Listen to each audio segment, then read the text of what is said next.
My cultivation increased my power 10,000 times and I became the nightmare of all racers. अध्याय 71। Jiang ली क्या चुनेगा। ली वानहे को, जो नीचे गिरा हुआ था, देखकर उसे जरा भी हिचकिचाहट नहीं हुई। उसने जोर से पैर पटका और उसका पूरा शरीर आसमान में उछल गया। जियांग ली की आंखों में खुशी की एक झलक थी। झांग शियातन की गणनाएं अच्छी थीं, लेकिन अंत में उसे जानकारी की कमी का सामना करना पड़ा। अगर कोई आम इंसान ऐसी दुविधा में होता तो या तो ली वानहे को छोड़ देता या झांग शियातन द्वारा बुरी तरह घायल कर दिया जाता, और झांग शियातन द्वारा बुरी तरह घायल किए जाने के बाद उसे पकड़कर यातनाएं दिए जाने के भाग्य से नहीं बचा जा सकता था। झांग शियातन के भेड़िए के पंजों पर खूनी चमक अविश्वसनीय रूप से तेज थी और जियांग ली को डर की एक झलक भी महसूस हुई। यह एक शक्तिशाली, भयंकर जानवर का जन्मजात कौशल था, किसी सामान्य बी ग्रेड युद्ध कौशल से कम नहीं। अगर उस समय ली जोंग की बजाय झांग शियातन ने शिकार अभियान चलाया होता तो ये बहस का विषय होता कि क्या जियांग ली स्थिति बदल पाते। इतना शक्तिशाली और चालाक प्रतिद्वंद्वी किसी साधारण पशु योद्धा के बराबर नहीं था। कभी कभी दिमाग पार्श्विक बल से ज्यादा महत्वपूर्ण होता है, और निस्संदेह झांग शियातन का दिमाग भी अच्छा था।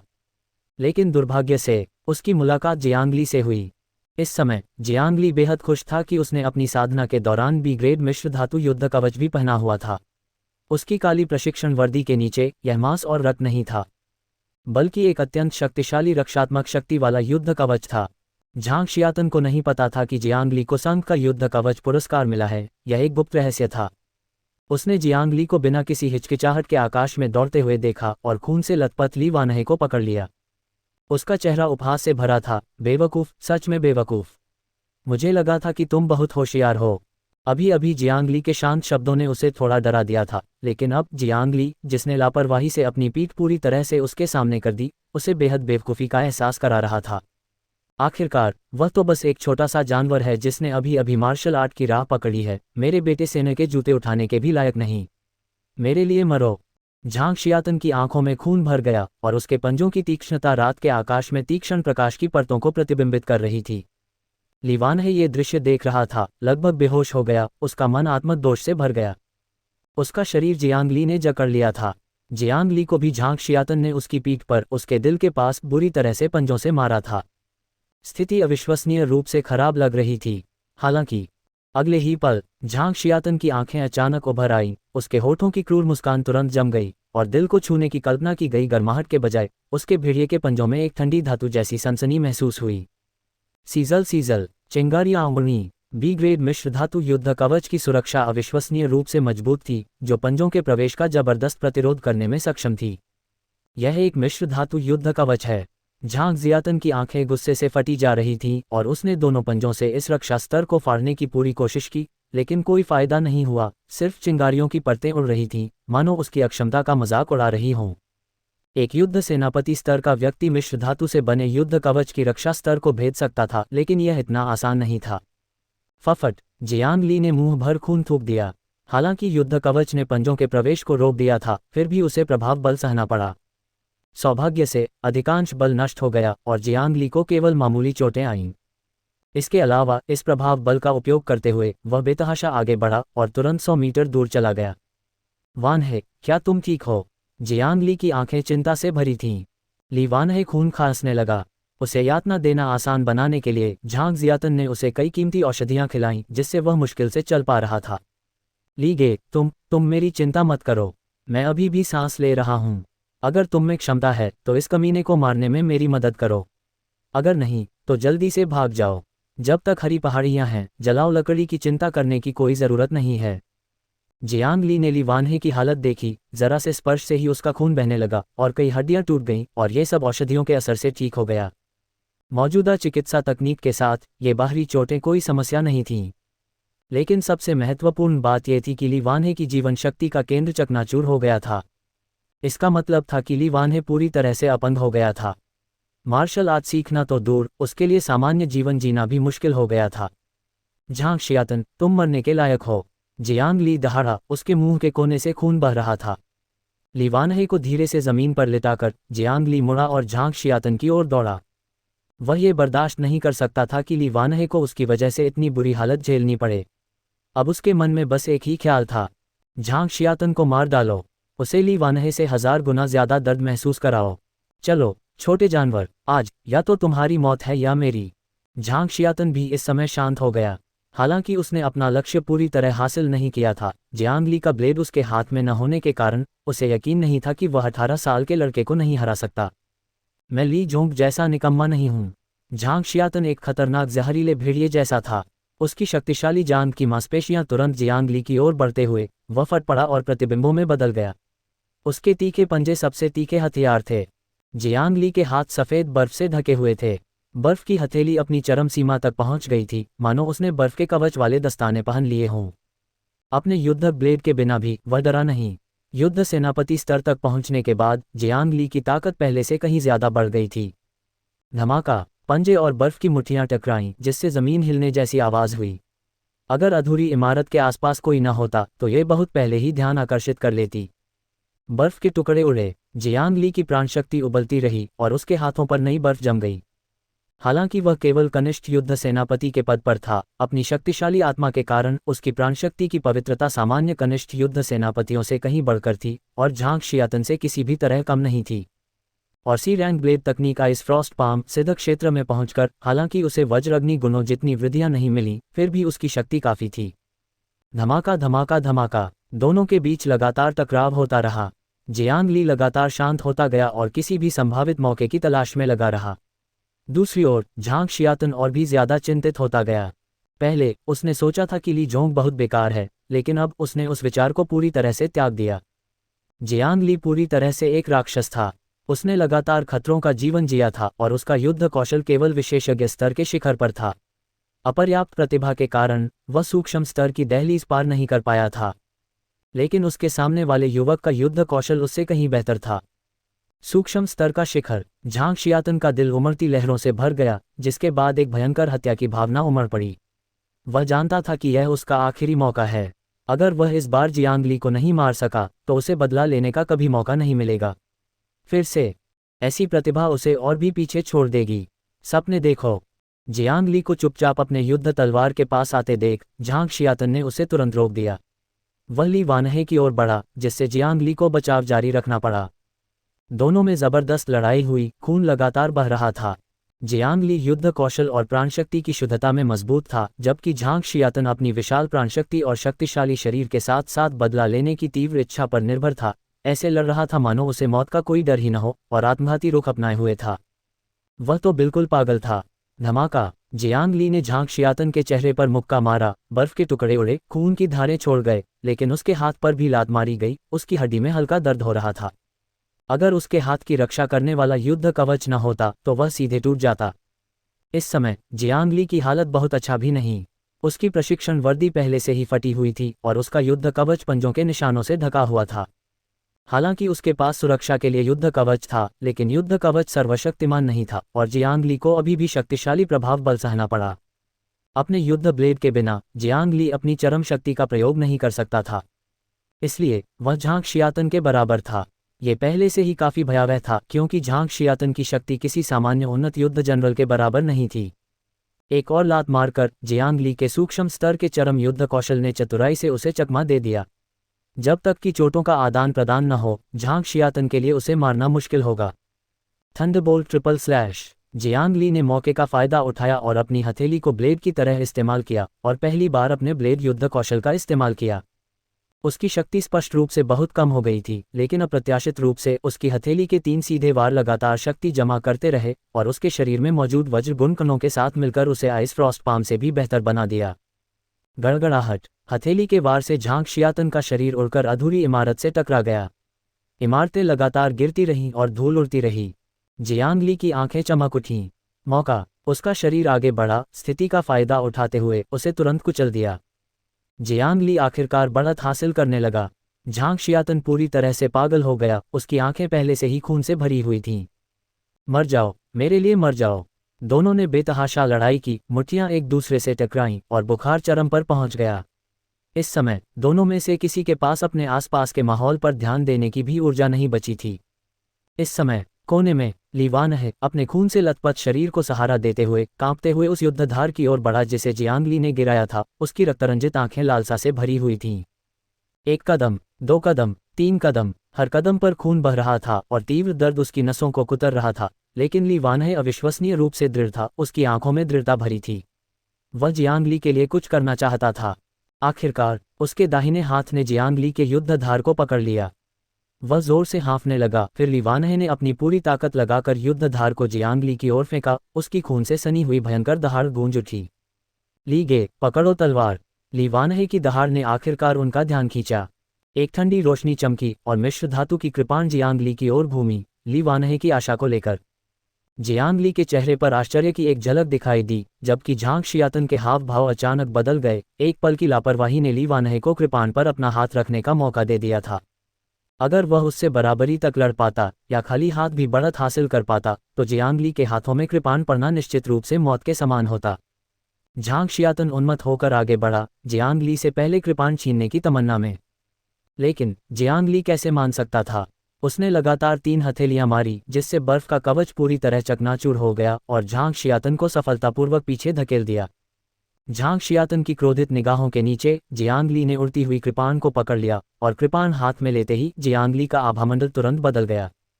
एक अतुलनीय रूप से तीक्ष्ण आभा आकाश की ओर उठी, मानो रात के आकाश को भेदने के लिए वह स्वयं कृपाण में विलीन हो गया। इस दौरान थंडर एनिहिलेशन स्लैश की साधना से प्राप्त लाभ उसकी युद्ध तकनीक में सुधार से कहीं अधिक थे। जियांग ली की कृपाण की समझ बढ़ती ही गई। उसे लगा जैसे उसकी आत्मा में कुछ धीरे धीरे पनप रहा है। एक बार जब वह मुक्त हो गया तो ये धरती हिला देने वाला होगा। झांग शियातन के हाव भाव बदल गए। कृपाण के साथ जियांग ली उसकी कल्पना से कहीं अधिक भयानक था और पहली बार उसकी आंखों में भय का एक संकेत दिखाई दिया। बुद्धिमान जीवन में मृत्यु का यही सहज भय था। जियांग ली का आभामंडल लगातार बढ़ता गया। उसने झांग शियातन को ऐसे देखा जैसे किसी मृत व्यक्ति को देख रहा हो, जब तक कि वह प्रभावशाली आभा अपने चरम पर नहीं पहुंच गई। उसने एक वार किया, बैंगनी वज्र प्रकाश जियांग ली के शरीर पर टिमटिमाया, फिर तेजी से कृपाण तक फैल गया। निश्चित मृत्यु। Thunder dragon break. Jiang Li का छिपा हुआ तुरुप का पत्ता आखिरकार खुल ही गया। सीधा थंडर एनिहिलेशन स्लैश कितना भयानक था।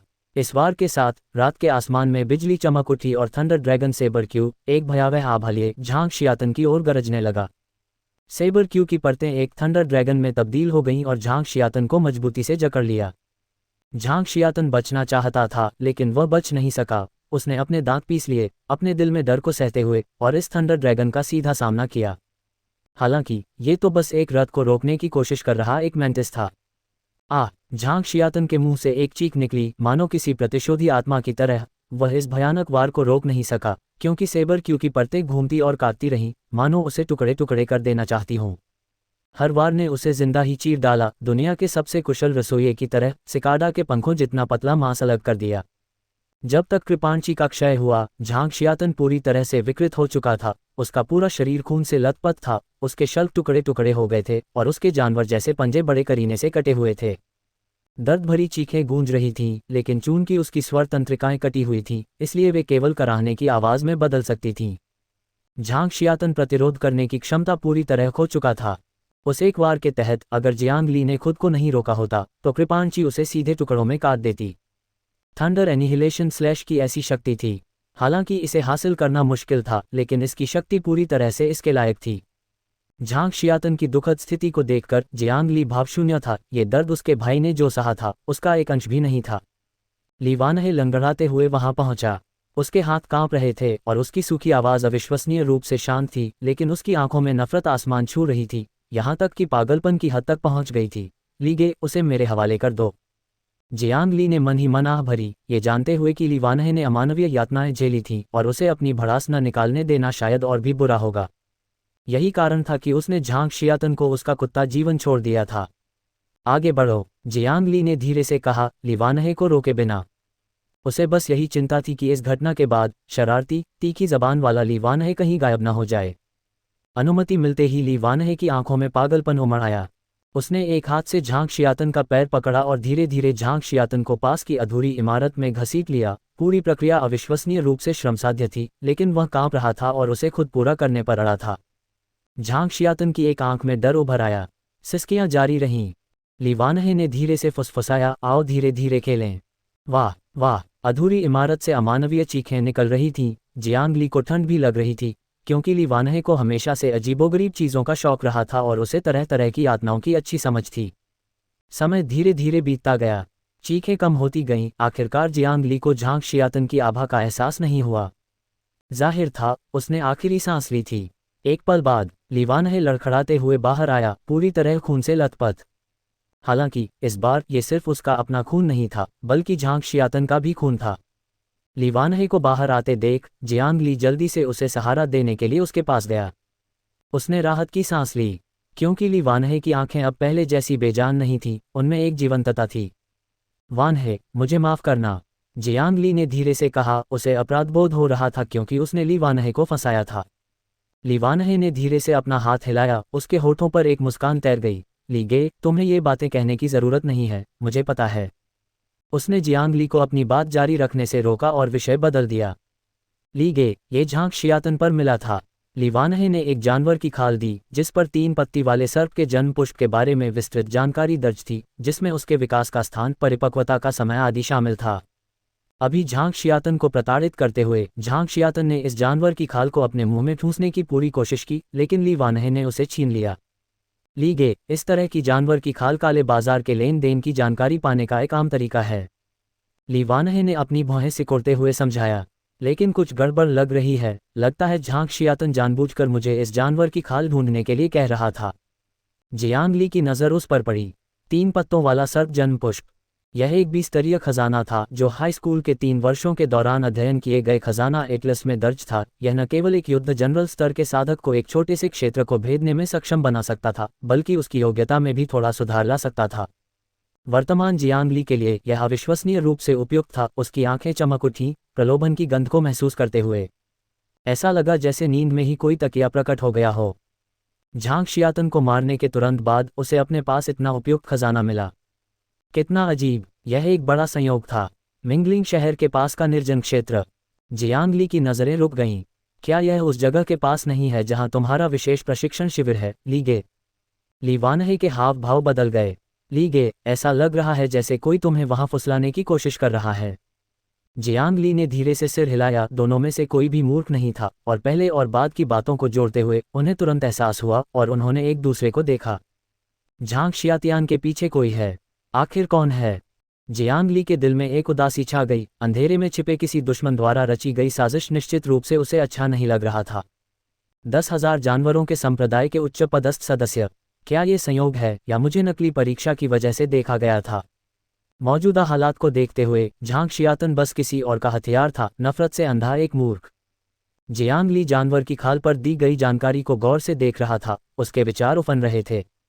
यह उसके लिए एक बड़ा प्रलोभन था, लेकिन शायद ये दूसरों द्वारा बिछाया गया जाल था। वहां जाना सीधे उसमें फंसने जैसा था। ली गे, क्यों न हम ऐसा दिखावा करें कि यह मौजूद ही नहीं है और वहां न जाएं? ली वानहे ने चिंतित होकर कहा। जियांग ली ने धीरे से अपना सिर हिलाया। उसने अभी तक कोई फैसला नहीं किया था। 3 पत्तों वाला सर्प जन्म पुष्प शायद असली था, वरना वह उसे धोखा नहीं देता। लेकिन अंधेरे में दुश्मन के तरीके भी अनजान थे। मुझे अंततः इसका परीक्षण करना ही होगा, वरना अंधेरे में किसी जहरीले सांप द्वारा देखा जाना भी अप्रिय होता है। जियांग ली की हिचकिचाहट का यही कारण था। उसके लिए यह एक अवसर भी था। अगर उसे अच्छी तरह से संभाला जाए तो वह न केवल बाघ के मुंह से खाना छीन सकता था, बल्कि यह भी पता लगा सकता था कि कौन उसे नुकसान पहुंचाने की कोशिश कर रहा है। जियांग ली आत्मविश्वास से लबरेज नहीं था। 3 पत्तों वाले सर्प के जन्म पुष्प के परिपक्व होने में अभी समय था, और तब तक उसकी ताकत कई गुना बढ़ चुकी होगी, जिसकी अंधेरे में छिपे दुश्मन को बिल्कुल भी उम्मीद नहीं होगी। कोई बात नहीं, मैं योजना बनाता हूँ। जियांग ली ने मन ही मन ये सोचते हुए जानवर की खाल उतार दी। इस समय ली वानहे का शरीर अस्थिर रूप से लड़खड़ा गया। लगातार यातना और उत्तेजना ने आखिरकार उसे उसकी सीमा तक पहुंचा दिया था, और वह बेहोश हो गया। वानहे, जियांग ली के हाव भाव अचानक बदल गए। उसने ली वानहे को उठाया और केंद्रीय अस्पताल की ओर दौड़ा। जियांग ली ने मन ही मन आह भरी। पशु योद्धाओं के प्रति उसकी घृणा और भी प्रबल हो गई। उसे धीरे धीरे समझ आ रहा था कि 10,000 पशु संप्रदाय एक नासूर बन गया है, जो अनगिनत परिवारों को तोड़ रहा है। पापा, माँ, ली गे। इसी समय ली वानहे की धीमी आवाज सुनाई दी, जिसने तीनों का ध्यान पूरी तरह अपनी ओर खींच लिया। ली वानहे के माता पिता बार बार अपनी चिंता व्यक्त करते हुए आंसू बहाते रहे। ली वानहे ने एक फीकी मुस्कान के साथ अपने माता पिता को कुछ शब्दों के लिए सांत्वना दी, फिर धीरे से कहा, माँ और पिताजी, मैं ली गे से कुछ शब्द कहना चाहता हूँ। ली वानहे के माता पिता ने चिंतित नजरों से देखा, फिर धीरे से पीछे हट गए। ली गे, क्या मैं अपंग हो गया हूँ? लीवानहे ने जियांग ली को गौर से देखा, उम्मीद करते हुए कि कोई अलग जवाब मिलेगा। मुझसे झूठ मत बोलो। जियांग ली चुप था, उसकी जुबान पर जो शब्द थे वे दबे हुए थे। उसने बस धीरे से सिर हिलाया, लेकिन तुरंत उसे दिलासा देते हुए कहा, डॉक्टर ने कहा है कि अभी भी ठीक होने की उम्मीद है, बस कम से कम एस ग्रेड का खजाना चाहिए, है ना? लीवानहे ने एक कड़वी हंसी हंसी, उसका दाहिना हाथ चादर के नीचे से कसकर पकड़े हुए था। वानहे, निश्चिंत रहो और स्वस्थ हो जाओ। लीगे तुमसे वादा करता है, भविष्य में मैं तुम्हारे लिए उस तरह का खजाना जरूर ढूंढूंगा। जियांग ली की आंखें स्थिर थीं, उसे अपराधबोध हो रहा था। लीवानहे काफी देर तक चुप रहा, फिर धीरे से हंसा, मुझे तुम पर विश्वास है लीगे, लेकिन मुझ पर ऐसा खजाना बर्बाद मत करो। वैसे भी मेरी योग्यता पहले से ही कमजोर थी, इसलिए मैं मार्शल आर्ट सीखूं या नहीं, इससे कोई खास फर्क नहीं पड़ता। बस अब से मैं तुम पर निर्भर हूं, तुम्हें मेरा ध्यान रखना होगा। ऐसा लग रहा था कि वह इस बात को मान गया है और धीरे धीरे शांत हो गया है। जियांग ली ने जोर से सिर हिलाया, अब से जब तक ली गे को खाने को मिलता रहेगा तुम कभी भूखे नहीं रहोगे। दोनों ने विषय बदलना शुरू कर दिया और तरह तरह की बातें करने लगे, जो उनका हमेशा का पसंदीदा शगल था। हालांकि जियांग ली ने मन ही मन एक दृढ़ संकल्प किया, उसे वह खजाना ढूंढना ही होगा जो क्यूई और रक्तकोर को पुनर्स्थापित कर सके, ताकि उसका दोस्त मार्शल आर्ट के रास्ते पर आगे बढ़ सके। लीवानहे की बनावटी मुस्कान ने उसे सचमुच बहुत दुख पहुंचाया। जिसकी चेतना अभी अभी जागृत हुई हो और जिसकी मार्शल आर्ट में आकांक्षाएं हो, उसे अपंग होने की परवाह कैसे नहीं हो सकती। कवर के नीचे लीवानहे का हाथ और भी कस गया, उसकी उंगलियां सफेद पड़ गईं। उसने मन ही मन एक निश्चय किया। Dot dot dot dot dot dot. पलक झपकते ही कुछ दिन बीत गए। ये पिछले कुछ दिन अपनी रोजमर्रा की कठिन साधना के अलावा जियांग ली लीवानहे से बातचीत करने अस्पताल जाता था, ताकि उसकी भावनाओं को शांत कर सके। लेकिन जियांग ली को अब भी साफ साफ लग रहा था कि लीवानहे पहले से कहीं ज्यादा उदास है। हालांकि वह उसके सामने हमेशा की तरह ही लग रहा था, जियांग ली को हमेशा लगता था कि लीवानहे के दिल में कुछ दबा हुआ है, बस किसी खास पल के फूटने का इंतजार कर रहा है। इससे वह बेहद चिंतित हो जाता था। वानहे, घर पर आराम करो, ज्यादा मत सोचो। इस दौरान चाचा चाची भी तुम्हारे साथ घर पर रहेंगे। जब मैं प्रशिक्षण शिविर से लौटूंगा तो तुम्हें ढूंढने आऊंगा। आज लीवानहे की छुट्टी थी। उसने अस्पताल में न रुकने की जिद की और घर जाकर आराम करना चाहता था। जियांग ली ने उसे सावधानीपूर्वक निर्देश दिए। उसने वू वेई से लीवानहे के माता पिता के लिए एक आरामदायक नौकरी का प्रबंध करने को भी कहा और 500,000 संघीय मुद्रा हस्तांतरित की, जिससे लीवानहे के ठीक होने का अस्थायी खर्च वहन हो सके। लीवानहे ने ये सब देखा और जियांग ली का बहुत आभारी था। हालांकि उसकी अपंगता झांग शियातन द्वारा जियांग ली को बहकाने की कोशिश के कारण थी, वह कोई नासमझ व्यक्ति नहीं था और उसने कभी जियांग ली को दोष नहीं दिया। लीगे, आगे बढ़ो, मेरी चिंता मत करो। समय आने पर हम स्काईनेट पर एक दूसरे से संपर्क करेंगे। कल वह दिन था जब जियांग ली प्रशिक्षण शिविर के लिए रवाना होगा। दोनों ने विदाई ली। लीवानहे अपने माता पिता के सहयोग से घर लौट आया। उस रात लीवानहे अपने बिस्तर पर करवटें बदल रहा था। उसके मन में नकली परीक्षा में खूंखार जानवरों की दहाड़ें और झांग शियातियान की भयानक हंसी किसी बुरे सपने की तरह घूम रही थी। उसके माथे से लगातार ठंडा पसीना टपक रहा था, यहाँ तक कि चादर भीग रही थी।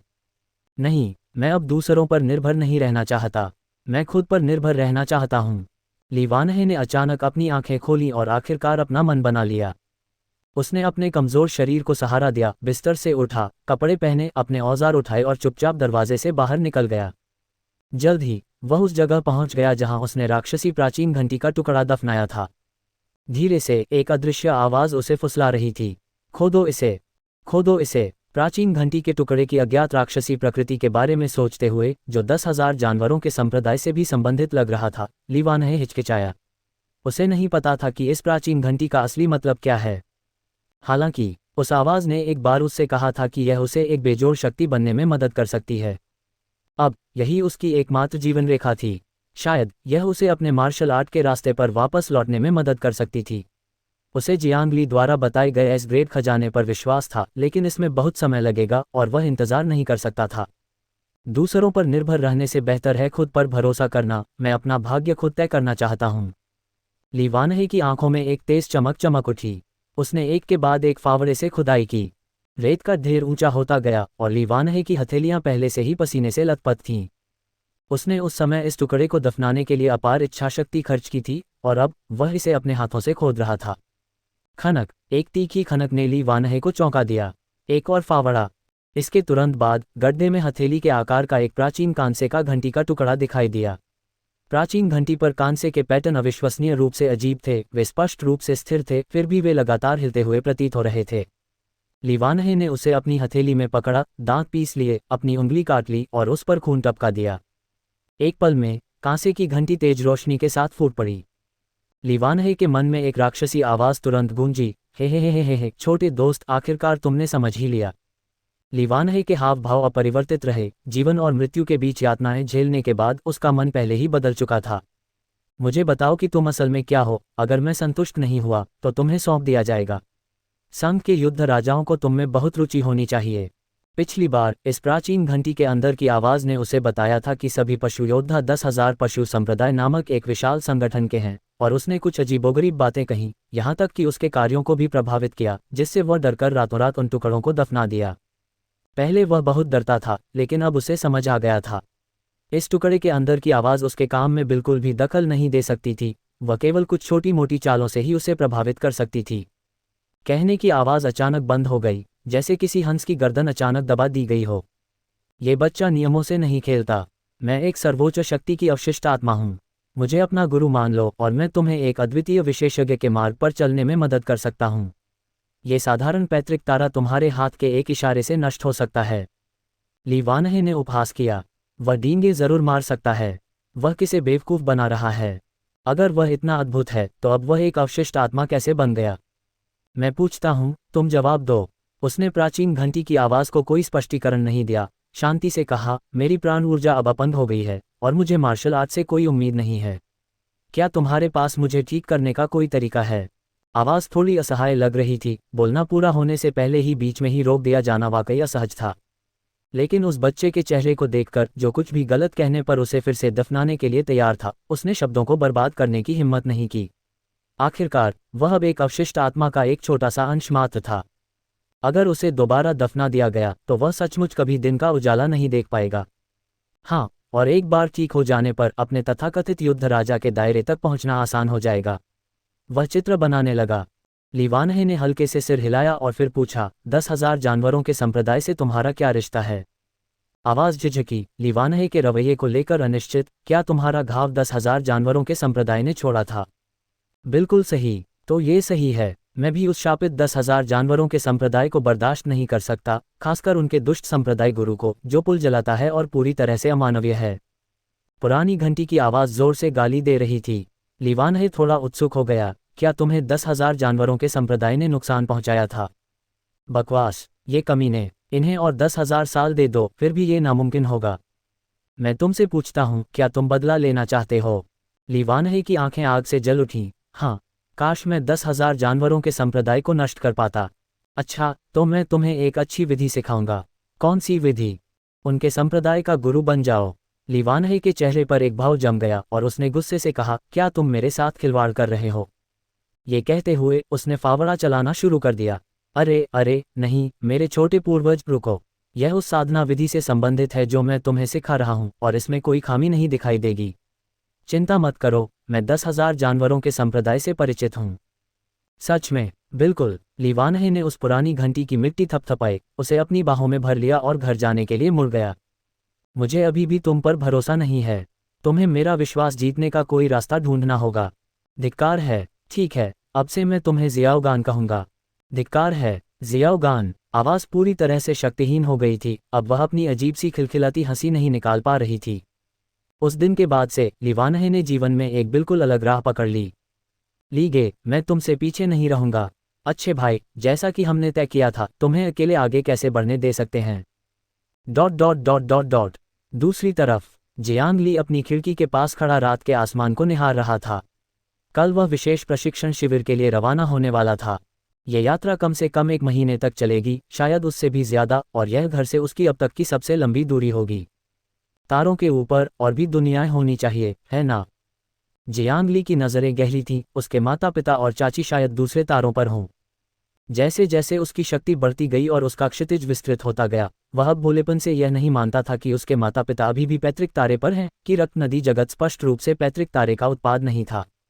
पिछले कुछ वर्षों में पैतृक तारे पर जिस स्थानिक छलांग तकनीक की अफवाह फैली थी, क्या वह सचमुच सफल हुई है? उसे इन सभी सवालों के जवाब खुद ही ढूंढने थे। जियांग ली ने अपनी छाती पर लगे काले जेड मनके को छुआ और हल्के से मुस्कुराया।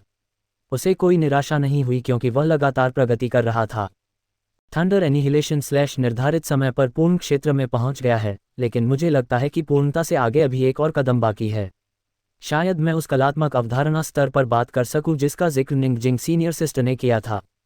कलात्मक अवधारणा स्तर केवल एक ग्रेड से ऊपर के युद्ध कौशल के लिए है। हालांकि थंडर एनिहिलेशन / का पहला भाग SS ग्रेड कॉम्बैट स्किल से अलग किया गया था, इसलिए B ग्रेड होने के बावजूद यह इस क्षेत्र को छूता है, लेकिन कठिनाई काफ़ी है। मेरी ब्लेड तकनीक काफ़ी अच्छी तरह से आगे बढ़ रही है और मैं हर दिन नियमित रूप से असेंशन गेट का अभ्यास करता हूँ। मेरी आत्मा शक्ति अब लगभग 2.4 होनी चाहिए। जब तक मेरी आत्मा शक्ति 3 तक पहुँचती है, मैं असेंशन गेट की दूसरी परत को तोड़ने की कोशिश कर सकता हूँ। उस समय मेरी आत्मा शक्ति 4 तक बढ़ जाएगी और मेरी शक्ति और भी बढ़ जाएगी। जियांग ली ने अपनी शक्ति में प्रगति का सावधानीपूर्वक आकलन किया। हालांकि एक बार जब ब्लेड हाथ में नहीं होगा तो मेरी युद्ध शक्ति बहुत कम हो जाएगी। यह एक बड़ी कमजोरी है और मेरी गति तकनीक और शारीरिक शक्ति भी कमजोरियां हैं। जियांग ली ने भौहें चढ़ाईं। झांग शियातन के साथ ये लड़ाई, जो लंबे समय तक चली और ब्लेड मिलने के बाद ही तुरंत हल हुई, ने कई समस्याओं को उजागर किया। सबसे पहले उसकी गति तकनीक। अगर जियांग ली ने B ग्रेड मूवमेंट तकनीक में महारत हासिल कर ली होती तो झांग शियातन उसे बिल्कुल भी धमका नहीं पाता, वह ली वानहे को सीधे बचा सकता था। D ग्रेड ता फैंग पहले से ही जियांग ली की मौजूदा ताकत का मुकाबला करने में पूरी तरह असमर्थ था। अगला था उसका निहत्थे युद्ध कौशल। फिलहाल उसका सबसे मजबूत निहत्था कौशल अभी भी C रैंक ब्लेड तकनीक आइस फ्रॉस्ट पाम था जो सू युए ने उसे दिया था। अगर उसके पास B ग्रेड कॉम्बैट स्किल होता तो जियांग ली इतनी दयनीय स्थिति में नहीं होता। आखिरकार उसकी शारीरिक शक्ति। हालांकि उसके पास B ग्रेड कवच था जो उसकी रक्षा कर रहा था, लेकिन वह अंततः एक बाहरी वस्तु थी। अगर उसका अपना भौतिक शरीर पर्याप्त मजबूत होता तो उसकी युद्ध शक्ति भी अधिक दुर्जय होती। कहा जाता है कि शरीर को कठोर बनाने के लिए विशेष रूप से शरीर को परिष्कृत करने वाली मार्शल आर्ट होती हैं। अगर उच्च स्तर तक प्रशिक्षित किया जाए तो कोई भी भयंकर जानवरों से भी मुकाबला कर सकता है। मुझे प्रशिक्षण शिविर में इस पर ध्यान देने की ज़रूरत है। काफ़ी सोचने के बाद जियांग ली को एहसास हुआ कि उसकी भावी साधना विशेष प्रशिक्षण शिविर से आगे नहीं बढ़ सकती। चाहे साधना के लिए आवश्यक ऊर्जा द्रव हो या अधिक शक्तिशाली मार्गदर्शन तकनीकें और युद्ध कौशल, उसे अपनी तीव्र प्रगति के लिए उन्हें वहीं से प्राप्त करना था। मुझे आशा है कि प्रशिक्षण शिविर मेरे लिए पर्याप्त आश्चर्य लेकर आएगा। पूरे जियांगनान प्रांत के सभी प्रतिभाशाली लोग एक ही स्थान पर एकत्रित होंगे। उस दृश्य के बारे में सोचते ही वह कुछ उत्साहित हो गया। जियांग ली की आंखों में युद्ध का भाव था। उसे दृढ़ विश्वास था कि वह किसी से कम नहीं है। एक बार आरोहण द्वार की साधना करने के बाद वह गहरी नींद में सो गया। अगले दिन जियांग ली, वांग दाओयुआन, सू जिंगचेन और वेई जेहांग सुबह सुबह सू परिवार में एकत्रित हुए। जियांग गे। दूर से वांग दाओयुआन ने जियांग ली को आते देखा। उसका गंजा सिर धूप में चमक रहा था। पहले तो उसके गंजे सिर पर छोटे छोटे बाल उगने लगे थे, लेकिन उसे वे कांटेदार लगे और उसने उन्हें फिर से साफ कर दिया। सू जिंगचेन और वह दूसरा व्यक्ति अजीब लग रहे थे। लगता था कि जियांग ली की वजह से इस आदमी को गंजेपन का कोई शौक हो गया है। जियांग ली हंसे बिना नहीं रह सका और उसने उन तीनों का एक एक करके अभिवादन किया। जैसे ही वे बातें करने वाले थे, दूर आकाश में एक सुव्यवस्थित ब्लैक हॉक लड़ाकू विमान पल भर में आ पहुंचा और सू परिवार के निजी हेलीपैड पर उतरा। तेज हवा के झोंके ने अनगिनत धूल के कण उड़ा दिए। उन युवकों की आंखें उत्साह से चमक रही थीं। हे भगवान, ये तो ब्लैक हॉक लड़ाकू विमान है। संघीय सेना के नवीनतम पीढ़ी के लड़ाकू विमान, लेजर हथियारों से लैस, जो बैटल किंग के दिग्गजों को भी मार गिरा सकते हैं। छी, बैटल किंग के दिग्गज इतने मूर्ख नहीं हैं कि चुपचाप खड़े होकर तुम्हारे द्वारा उड़ाए जाने का इंतजार करें, लेकिन किंग स्तर के भयंकर जानवरों को उड़ा देने के लिए तो ये काफ़ी हैं। इस स्तर के लड़ाकू विमानों का हमें उठा लेना वाकई बहुत प्रभावशाली है। जियांग ली और बाकी लोगों ने एक दूसरे की आंखों में आश्चर्य देखकर एक दूसरे को देखा और अनजान प्रशिक्षण शिविर के लिए उनकी उत्सुकता बढ़ गई। सैकड़ों ब्लैक हॉक लड़ाकू विमान विशेष रूप से भर्ती किए गए प्रतिभाशाली लोगों का स्वागत कर रहे थे। इस प्रदर्शन से साफ जाहिर था कि ये प्रशिक्षण शिविर आसान नहीं है। चले जाओ। बिना किसी हिचकिचाहट के चारों एक साथ लड़ाकू विमान पर चढ़ गए। इसके तुरंत बाद ब्लैक हॉक लड़ाकू विमान आसमान में उड़ गया, एक काली रोशनी की किरण में बदल गया और दूर क्षितिज में गायब हो गया। ब्लैक हॉक लड़ाकू विमान अविश्वसनीय रूप से तेज था। पलक झपकते ही बादलों को भेदता हुआ आसमान में ऊंचा दिखाई दे रहा था। नान्हे शहर लगातार सिकुड़ता जा रहा था और छोटा होता जा रहा था। जियांग ली ने बचपन में अपने माता पिता के साथ सिर्फ एक नागरिक विमान में यात्रा की थी और वह आश्चर्यचकित हुए बिना नहीं रह सका। मुक्त उड़ान हमेशा से ही एक इंसान का सपना रहा है और इस दुनिया में यह असंभव नहीं है। युद्ध देवता स्तर। कोई सचमुच गुरुत्वाकर्षण का विरोध कर सकता है और आसमान में आज़ादी से ऊंची उड़ान भर सकता है। जियांग ली खुद को तरसने से नहीं रोक सका। जैसा कि ब्लैक हॉक लड़ाकू विमान से उम्मीद की जाती थी, यह मेरे परिवार के टूटे हुए निजी जेट से कहीं ज्यादा शक्तिशाली है, सू जिंगचेन ने दुखी होकर कहा। यह सुनकर दूसरों ने तुरंत उसकी आंखें घुमाईं, उसके शब्द निस्संदेह दिखावा। वांग दाओयुआन ने अपना गंजा सिर पोंछा और जीभ चटकाते हुए कहा, इस रफ्तार से तो हम शायद 2 घंटे से भी कम समय में मिंगलिंग शहर पहुंच जाएंगे। ये वाकई बहुत तेज है। वेई जिहांग ने बीच में ही कहा, यह प्रशिक्षण शिविर एक असली जंगल में है। क्या आपको लगता है कि हम बाद में उन्नत युद्ध जनरल जानवरों से भिड़ेंगे? उन्नत युद्ध जनरल जानवर। पूरे उन्नत युद्ध जनरल जानवर तंत्र में वे काफी दुर्जय प्राणी हैं क्योंकि उनमें स्वाभाविक रूप से उड़ान का लाभ होता है। जंगल क्षेत्र में उन्नत युद्ध जनरल जानवरों का सामना करने के बाद कैंग संप्रदाय के कई प्रशिक्षक गंभीर रूप से घायल हो गए।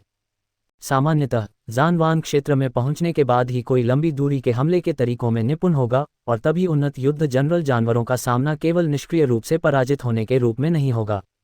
अशुभ। वेई जिहान के माथे पर तुरंत कई बार थपथपाया गया, जिससे वह दर्द से मुंह बना रहा। यह आदमी हमेशा से मुखर रहा है। चिंता मत करो, मिंगलिंग शहर के पास का जंगल क्षेत्र केवल इस स्तर का है, और वहां उन्नत युद्ध जनरल जानवरों का उच्चतम स्तर उन्नत युद्ध जनरल है। जियांग ली ने मुस्कुराते हुए कहा, यहाँ ब्लैक हॉक फाइटर के होने से कोई समस्या नहीं होगी। पिछले कुछ दिनों से वह सिर्फ खेती ही नहीं कर रहा था, उसने उस इलाके के बारे में भी पूरी तैयारी कर ली थी जहां वह जा रहा था। उसने 3 पत्ती वाले सर्प जन्म पुष्प के बारे में भी काफी जानकारी जुटाई थी और अब वह ज्यादा आत्मविश्वास से भरा हुआ था। उसकी आंखों में चिंतन था, ये वस्तु इस स्तर से नीचे के दुर्लभ खजानों में से एक थी जो किसी की योग्यता को थोड़ा बेहतर बना सकती थी। अगर वह इसे प्राप्त कर पाता तो वह इसे पाने की पूरी कोशिश करता। बेशक वह अपनी क्षमता के अनुसार ही काम करता। उसकी शक्तिशाली आत्मा उसके लिए एक बड़ा तुरुप का पत्ता थी। जब से उसकी आत्मा मजबूत हुई है, जियांग ली ने देखा है कि दुश्मनों को पहचानने की उसकी क्षमता में काफी सुधार हुआ है। इसी समय वांग दाओयुआन ने जियांग ली के चिंतन को बीच में ही रोक दिया और चालाकी से कहा, क्या तुम्हें पता है कि इस प्रशिक्षण शिविर में कितने लोग आए थे? उन तीनों का ध्यान तुरंत उनकी ओर गया और उन्होंने आग्रह किया, ज्यादा देर मत करो, हमें दुविधा में मत रखो। वांग दाओयुआन ने अपनी उंगली उठाई, 1000 से ज्यादा। सभी तुरंत चौंक गए। इसका मतलब था कि पूरे जियांगन प्रांत में कम से कम 1000 लोग हाई स्कूल के दौरान उन्नत योद्धा क्षेत्र या उससे ऊपर पहुंच चुके थे। ये बहुत बड़ा चढ़ाकर कही गई बात थी। अगर ये लोग भविष्य में नहीं गिरते तो वे लगभग निश्चित रूप से युद्ध राजा बन जाते, जो संघ की लड़ाकू सेना की रीढ़ होते। जियांग ली ने उत्सुकता से पूछा, सबसे शक्तिशाली लोगों का क्या, वे किस स्तर के हैं? वांग दाओयुआन ने अंगूठा दिखाया और खुशामद करते हुए कहा, जैसा कि मेरे जियांगे से उम्मीद की जा रही थी, उनका दृष्टिकोण अद्भुत है। सबसे पहले वह सबसे शक्तिशाली के बारे में पूछते हैं।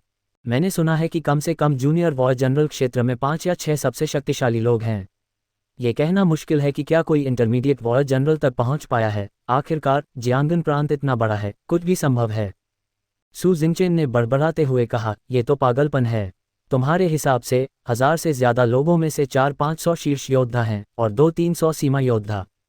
तो हमारा स्तर ज्यादा से ज्यादा औसत है, या शायद औसत भी नहीं। कई लोग तो बस दंग रह गए।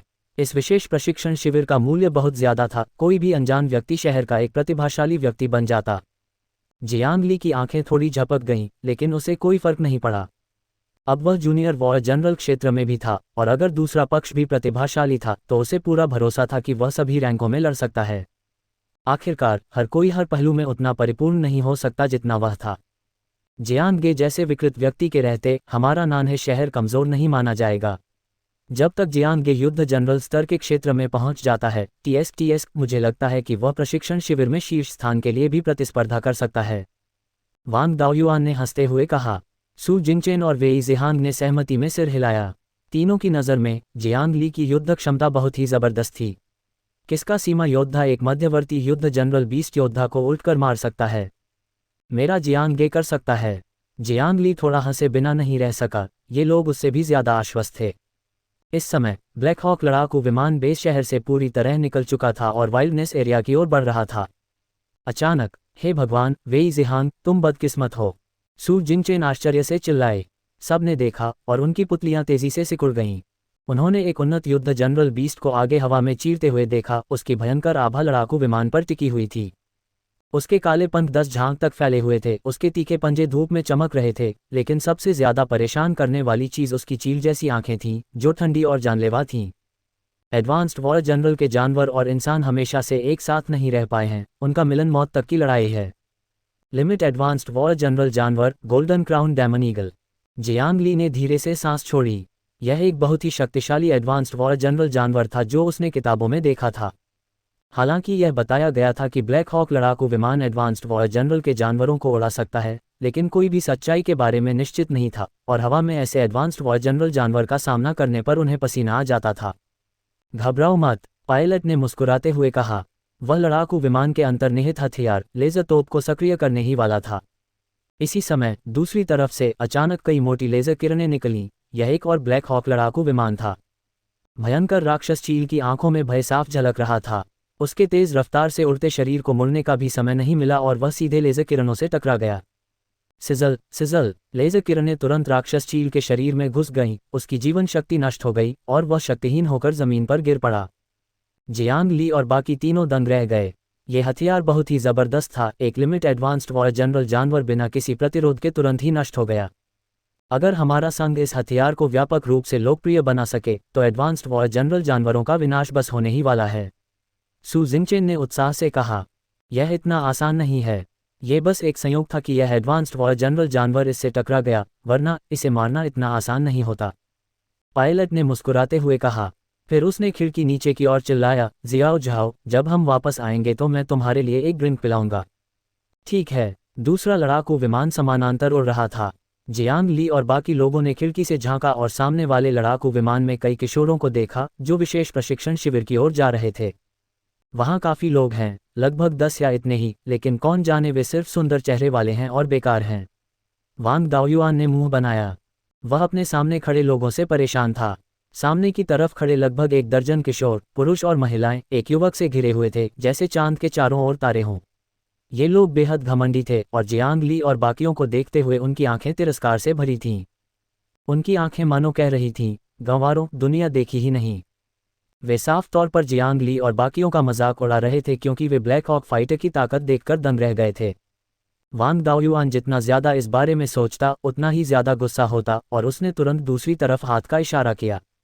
उसकी लंबी और मजबूत मध्यमा उंगली आसमान की ओर इशारा कर रही थी। सु जिंगचेन और बाकी दो ने भी ऐसा ही किया। 3 मध्यमा उंगलियों से एक त्रिकोण बनाया जो बेहद अपमानजनक था।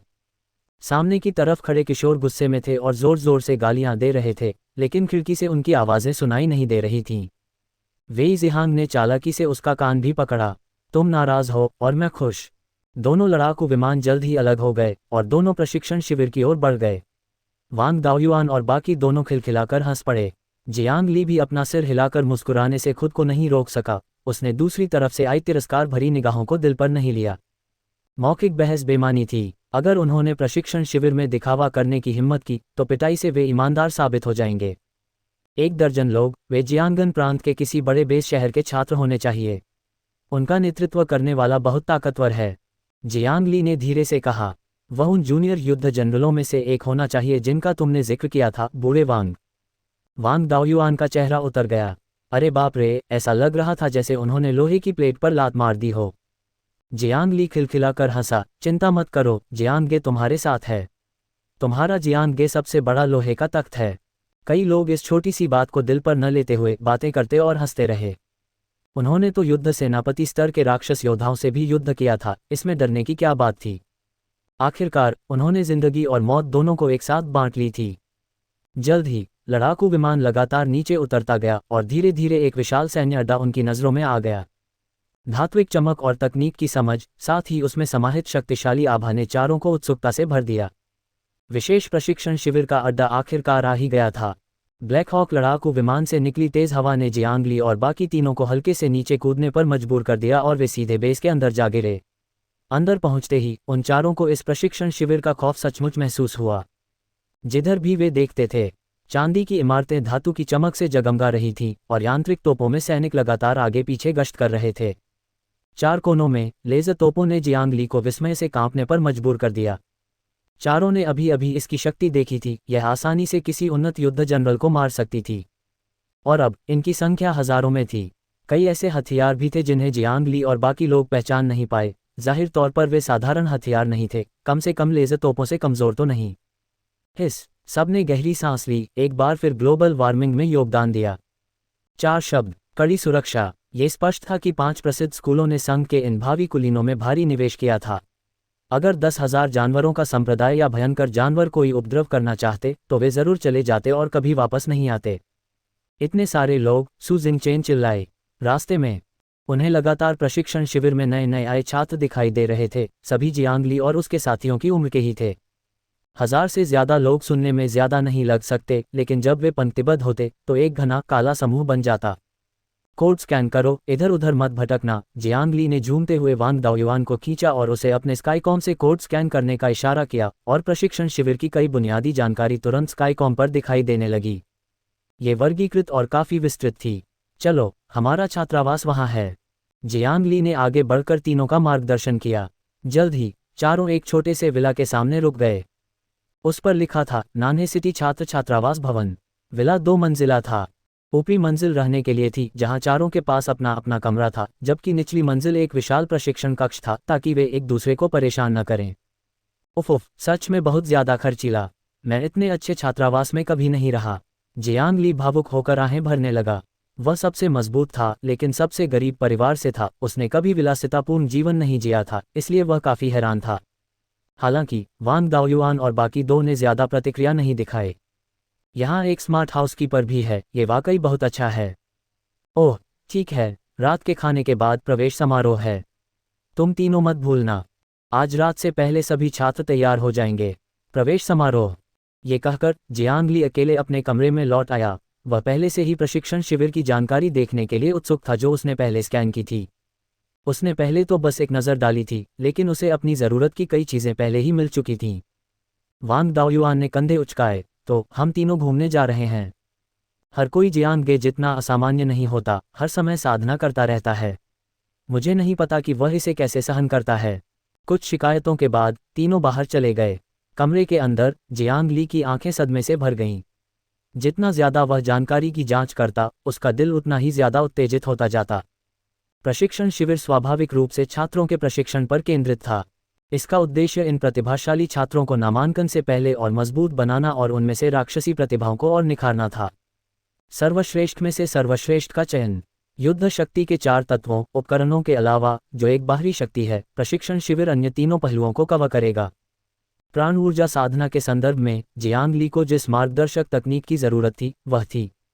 शिविर में प्रवेश करने वाले प्रत्येक छात्र को मानक मार्गदर्शन तकनीक से अधिक कुशल एक मार्गदर्शन तकनीक प्रदान की जाएगी, जिसका प्रभाव मानक मार्गदर्शन तकनीक से 2 गुना होगा। और उससे भी अधिक शक्तिशाली मार्गदर्शन तकनीकें मौजूद थीं। इसमें प्रशिक्षण शिविर की कठिन मुद्रा शामिल थी, अंक। जब तक पर्याप्त अंक हों, खजाने, ऊर्जा द्रव, हथियार, युद्ध कवच, युद्ध तकनीकें और मार्गदर्शन तकनीकें, सभी का आदान प्रदान किया जा सकता था। हालांकि बाद में उन वस्तुओं के लिए आवश्यक अंकों की संख्या देखकर जियांग ली का दिल दहल गया। बी ग्रेड के खजाने और युद्ध तकनीकें आमतौर पर 1000-3000 अंकों के बीच होती थीं। और वह थंडर गाइडिंग आर्ट, जो गाइडिंग तकनीक के मानक संस्करण से 10 गुना ज्यादा प्रभावी थी, उसकी कीमत 10,000 अंकों जितनी थी। जियांग ली को बहुत ईर्ष्या हुई और उसने अंक प्राप्त करने के तरीके ढूंढने शुरू कर दिए। जैसा लिखा है, अंक मुख्य रूप से शक्ति में प्रगति, विभिन्न मूल्यांकनों और प्रशिक्षण शिविर द्वारा दिए गए कार्यों आदि के माध्यम से प्राप्त होते हैं। ये सामान अच्छा है, जितना ज्यादा उतना अच्छा। जियांग ली को एहसास हुआ कि प्रशिक्षण शिविर में ये अंक संघीय मुद्रा के बराबर थे, या संघीय मुद्रा से भी बेहतर थे, क्योंकि कुछ खजाने संघीय मुद्रा से नहीं खरीदे जा सकते थे। विनिमय सूची को छोड़कर जियांग ली ने अंक प्राप्त करने के बाद में इस पर विचार करने की योजना बनाई। प्राणशक्ति साधना के अलावा प्रशिक्षण शिविर में युद्ध तकनीक प्रशिक्षण और युद्ध कौशल प्रशिक्षण भी शामिल होगा। और शिक्षण स्टाफ अविश्वसनीय रूप से अतिरंजित था। 100 से ज्यादा प्रशिक्षक, सभी युद्ध राजा के महारथी। उनमें से प्रशिक्षण शिविर का पर्यवेक्षक तो एक युद्ध सम्राट का महारथी भी था। मुझे ऐसा क्यों लग रहा है कि युद्ध राजा अचानक गोभी की तरह आम हो गए हैं। जियांग ली ने अपना सिर हिलाया, उसे कुछ अवास्तविक सा महसूस हुआ। हालांकि वह अभी भी काफी उत्साहित था। हालांकि उसके पास 10,000 गुना प्रवर्धन था और उसकी युद्ध तकनीक साधना अविश्वसनीय रूप से तेज थी। युद्ध राजा के महारथियों द्वारा उसे व्यक्तिगत रूप से प्रशिक्षित करने के साथ उसकी प्रगति स्वाभाविक रूप से और भी तेज होगी। अपनी धीमी प्रगति किसे नापसंद होगी। शायद मैं इस अवसर का उपयोग अपने युद्ध कौशल को सूक्ष्म स्तर तक पहुंचाने और नियंत्रण क्षेत्र में प्रवेश करने के लिए कर सकूं। जियांग ली अविश्वसनीय रूप से उत्साहित था। उसे पूर्वाभास था कि इस प्रशिक्षण शिविर में उसकी शक्ति में भयानक प्रगति होगी। वह औपचारिक साधना शुरू करने के लिए बेताब था। इन बातों के अलावा प्रशिक्षण शिविर की पुस्तिका में कुछ दुर्लभ उपकरणों का भी उल्लेख था, जैसे गुरुत्वाकर्षण कक्ष, प्राण ऊर्जा साधना कक्ष और अन्य स्थान जो प्राण ऊर्जा की वृद्धि को तीव्र कर सकते थे। हालांकि उपभोग किए गए अंक भी काफी बढ़ा चढ़ाकर बताए गए थे। अंकों के साथ मेरी शक्ति असामान्य रूप से तेजी से बढ़ेगी। जियांग ली पढ़ता रहा। इसके अलावा कुछ और निषिद्ध बातें भी थीं, जैसे कि किन क्षेत्रों को पार नहीं किया जा सकता और बिना अनुमति के वन्य क्षेत्र में प्रवेश करने की अनुमति नहीं है, इत्यादि। जियांग ली ने इन सभी महत्वपूर्ण बातों को ध्यान में रखा। जब तक उसने सारी जानकारी को मोटे तौर पर पढ़ा, तब तक पूरे 2 घंटे बीत चुके थे। जियांग ली ने बहुत संतुष्ट महसूस करते हुए अपने शरीर को खींचा।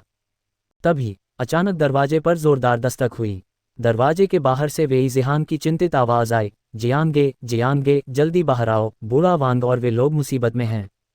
जियांग ली चौंक गया। सिर्फ 2 घंटे में कुछ कैसे हो सकता है? वह जल्दी से कमरे से बाहर भागा और पहले से चिंतित वेई जिहान तुरंत शांत हो गया। क्या हो रहा है? जियांग ली ने गहरी आवाज में पूछा। वेई जिहान ने जियांग ली को पकड़ लिया और बाहर भागते हुए बेचैनी से कहा, जियांगे, क्या तुम्हें याद है कि जब हम आए थे तो दूसरे ब्लैक हॉक फाइटर के छात्र थे? हम तीनों बस शांति से टहल रहे थे और वे उपद्रव मचाने आए थे। जियांग ली का दिल बैठ गया। उस समूह का नेता बैटल जनरल स्तर का था, इसलिए वांग दाओयुआन और बाकी 2 को नुकसान हो सकता था। बूढ़े वांग और जिंगचेन को पीटा गया। वेई जिहान रुक गया। उसके चेहरे पर थोड़ी अजीब सी भावभंगिमा थी। नहीं, बूढ़े वांग ने उन्हें पीटा। जियांग ली को तुरंत समझ नहीं आया कि हंसे या रोए। तो आखिरकार तुम लोगों ने उन्हें पीटा, फिर तुम इतने चिंतित क्यों हो? वेई जिहान ने जल्दी से समझाया, उस छात्र समूह का नेता वहां नहीं था, वे पहले ही और लोगों को बुलाने जा चुके हैं। बूढ़े वांग और बाकी लोगों ने देखा कि स्थिति ठीक नहीं है, इसलिए उन्होंने मुझे जल्दी से वापस आकर तुम्हें बुलाने को कहा। जियांग ली को अचानक सब समझ आ गया। उसे मामले की शुरुआत और अंत पूरी तरह समझ आ गया था। तुम रास्ता बताओ, मैं तुम्हें ले चलूंगा। जैसे ही जियांग ली की आवाज़ धीमी हुई, उसकी शुद्ध प्राण शक्ति फूट पड़ी। सिर्फ दी ग्रेड मूवमेंट तकनीक के साथ भी वह अविश्वसनीय रूप से तेज था। वेई जिहान, जो उसके हाथ में था, मुश्किल से अपनी आंखें खोल पा रहा था। उसका दिल बुरी तरह से स्तब्ध था। हे भगवान, जियांगे, ये सनकी बैटल जनरल के स्तर तक तो नहीं पहुंच गया होगा, है ना? उसकी आंखों में उसकी प्रशंसा और भी स्पष्ट हो गई। जियांगे, इस तरफ। जियांग ली की गति काफी तेज थी। वह उन कुछ घमंडी बदमाशों से बहुत पहले ही नाखुश था जिनसे उनका सामना हुआ था। अगर वह कहता कि जब वह उनसे मिलेगा तो उन्हें पीटेगा, तो वह उन्हें पीटेगा। और शायद वह इससे कुछ अंक भी कमा सकता है। जियांग ली, जिसने अभी अभी प्रशिक्षण शिविर के नियम पढ़े थे, उसकी आंखें चमक उठीं और वह इधर उधर दौड़ने लगा। जल्द ही दोनों के सामने एक शोरगुल वाली भीड़ आ गई और भीड़ के बीच 2 समूहों के लोग आपस में भिड़ गए। वांग दाओयुआन का चमकदार गंजा सिर खास तौर पर आकर्षक था।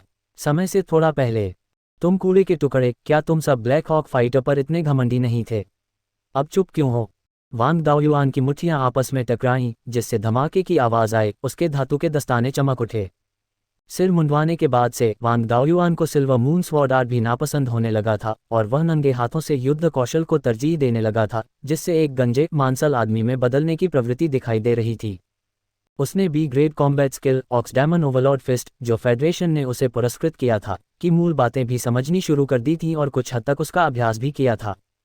इस समय उसकी प्रभावशाली आभा ने उसके सामने खड़े चारों लोगों को स्पष्ट रूप से सिकोड़ दिया था, क्योंकि ये चारों केवल उन्नत योद्धा थे, वांग दाओयुआन और सू जिंगचेन से एक लोक नीचे।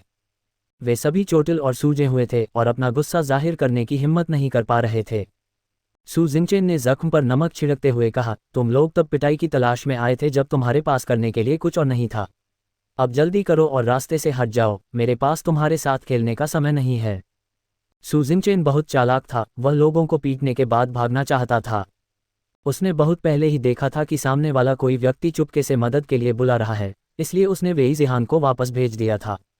लेकिन अगर वह बचकर निकल सकता था तो वह प्रशिक्षण शिविर में अपने पहले दिन ही लड़ाई शुरू नहीं करना चाहता था। सामने खड़ा एक युवक अपनी काली आंख को पकड़े हुए गुस्से से बोला, भागने के बारे में सोचना भी मत। जब हमारा बॉस यहाँ आएगा तो तुम सबकी खैर नहीं। हालांकि चारों घायल और सूजे हुए थे, फिर भी उन चारों ने उन दोनों को घेर लिया और उन्हें जाने नहीं दिया। वांग दाओयुआन और सू जिंगचेन ने एक दूसरे को देखा और मन ही मन सोचा, ये तो बहुत बुरा हुआ। दूसरी तरफ काफी आत्मविश्वास से भरा था। उस समय लड़ाकू विमान में 1 दर्जन से ज्यादा लोग सवार थे और एक समझदार व्यक्ति को तुरंत नुकसान नहीं होता, इसलिए पहले खिसक जाना ही सबसे अच्छा विकल्प था। दोनों के बीच गहरी समझ थी और अगले ही पल वे दोनों एक युवक पर टूट पड़े। पीक वॉरियर्स की प्राणशक्ति के विस्फोट ने वहां मौजूद प्रशिक्षुओं को चौंका दिया। 2 जोरदार मुक्कों ने वार किया। तुरंत 2 और काली आंखें दिखाई दीं। एक मॉक परीक्षा के बाद से दोनों की आदत बन गई थी कि लोगों को पीटते समय सिर्फ उनकी आंखों में घूंसा मारते थे। हालांकि वे अपनी सीमाएं भी जानते थे, इसलिए वे सिर्फ मामूली चोटें पहुंचाते थे और कभी भी जानलेवा वार नहीं करते थे। एक दरार पड़ गई और दोनों तेजी से आगे बढ़े। बाकी 3 युवक तुरंत घबरा गए और जोर से चिल्लाए, इन्हें रोको। तुम्हें शुआंगजी शहर के प्रशिक्षुओं की दोस्ती मिल जाएगी। देखने वालों का उत्साह बढ़ा। ये शुआंगजी शहर है। कहा जाता है कि इस बार शुआंगजी शहर में जूनियर वॉर जनरल क्षेत्र में एक प्रशिक्षु है जिसका नाम किन तियानहेन है। एक जूनियर वॉर जनरल, वह इस प्रशिक्षण शिविर में शीर्ष स्थान के लिए भी दावेदारी कर सकता है। कुछ लोग ललचा गए। शुआंगजी शहर की दोस्ती मिलने से प्रशिक्षण शिविर में चीजें बहुत आसान हो जाएंगी। वांग दाओयुआन और दूसरे के हाव भाव थोड़े बदल गए और वे चिल्लाए, हमारा बॉस एक उन्नत युद्ध जनरल है, एक भयंकर आदमी जो जानवर योद्धाओं को भी धूल चटा सकता है। तुम्हें इस बारे में अच्छी तरह सोच लेना चाहिए। वांग दाओयुआन ने जियांग ली के राज्य को थोड़ा बड़ा चढ़ाकर बताया। जो लोग लुभाए गए वे तुरंत हिचकिचाए। हालांकि उन्हें यकीन नहीं था कि यह एक उन्नत युद्ध जनरल है, लेकिन उनके हाव भाव देखकर लग रहा था कि यह बनावटी नहीं है। ये हिचकिचाहट। दोनों तुरंत घेरे से बाहर निकल आए। तभी एक ठंडी खर्राटों की आवाज आई। उसके बाद चांदी के युद्धक परिधान में एक आकृति प्रकट हुई। उसका चेहरा सख्त था, बस थोड़ा घमंडी। ये किन तियानहेन था जो उस समय लड़ाकू विमान का नेता था। देख रहे प्रशिक्षु किन तियानहेन के शक्तिशाली आभामंडल से हैरान और भयभीत थे। यह एक युद्ध जनरल राज्य था जो उनके अपने राज्य से बिल्कुल अलग था। क्या ये शुआंगजी शहर का नेता किन तियानहेन है? उसका आभामंडल वाकई जबरदस्त है। कहा जाता है कि वह न सिर्फ जूनियर वॉर जनरल के पद तक पहुंच गया है, बल्कि युद्ध कौशल में भी उसकी प्रतिभा असाधारण है और उसने 1 से ज्यादा बी ग्रेड युद्ध कौशल में मामूली महारत हासिल कर ली है। किन परिवार एक युद्ध सम्राट परिवार है जिसके कुल में बादलों जैसे विशेषज्ञ हैं और वे शुआंगजी शहर के अधिपति हैं। सभी ने उत्साह से आश्चर्य और ईर्ष्या दोनों के साथ चर्चा की। किन तियानहेन की मुट्ठियां बाएं और दाएं मुड़ी, उन पर मिट्टी जैसी पीली रोशनी संघनित होकर सीधे वांग दाओयुआन और दूसरे की ओर टूट पड़ी। दोनों के हाव भाव बदल गए। उन्होंने अपने भीतर की शक्ति को कम करके नहीं आंका, मुक्का झेलने के लिए अपनी पूरी ताकत लगा दी और उनके शरीर एक साथ विस्फोटक रूप से पीछे हट गए और तुरंत शुआंगजी शहर के प्रशिक्षुओं ने उन्हें फिर से घेर लिया। लेकिन इस बार वे 4 लोग नहीं बल्कि 1 दर्जन से ज्यादा लोग थे। उन शक्तिशाली आभाओं को देखकर, जिनमें शिखर योद्धाओं और सीमा योद्धाओं की कमी नहीं थी, दोनों मन ही मन कराह उठे।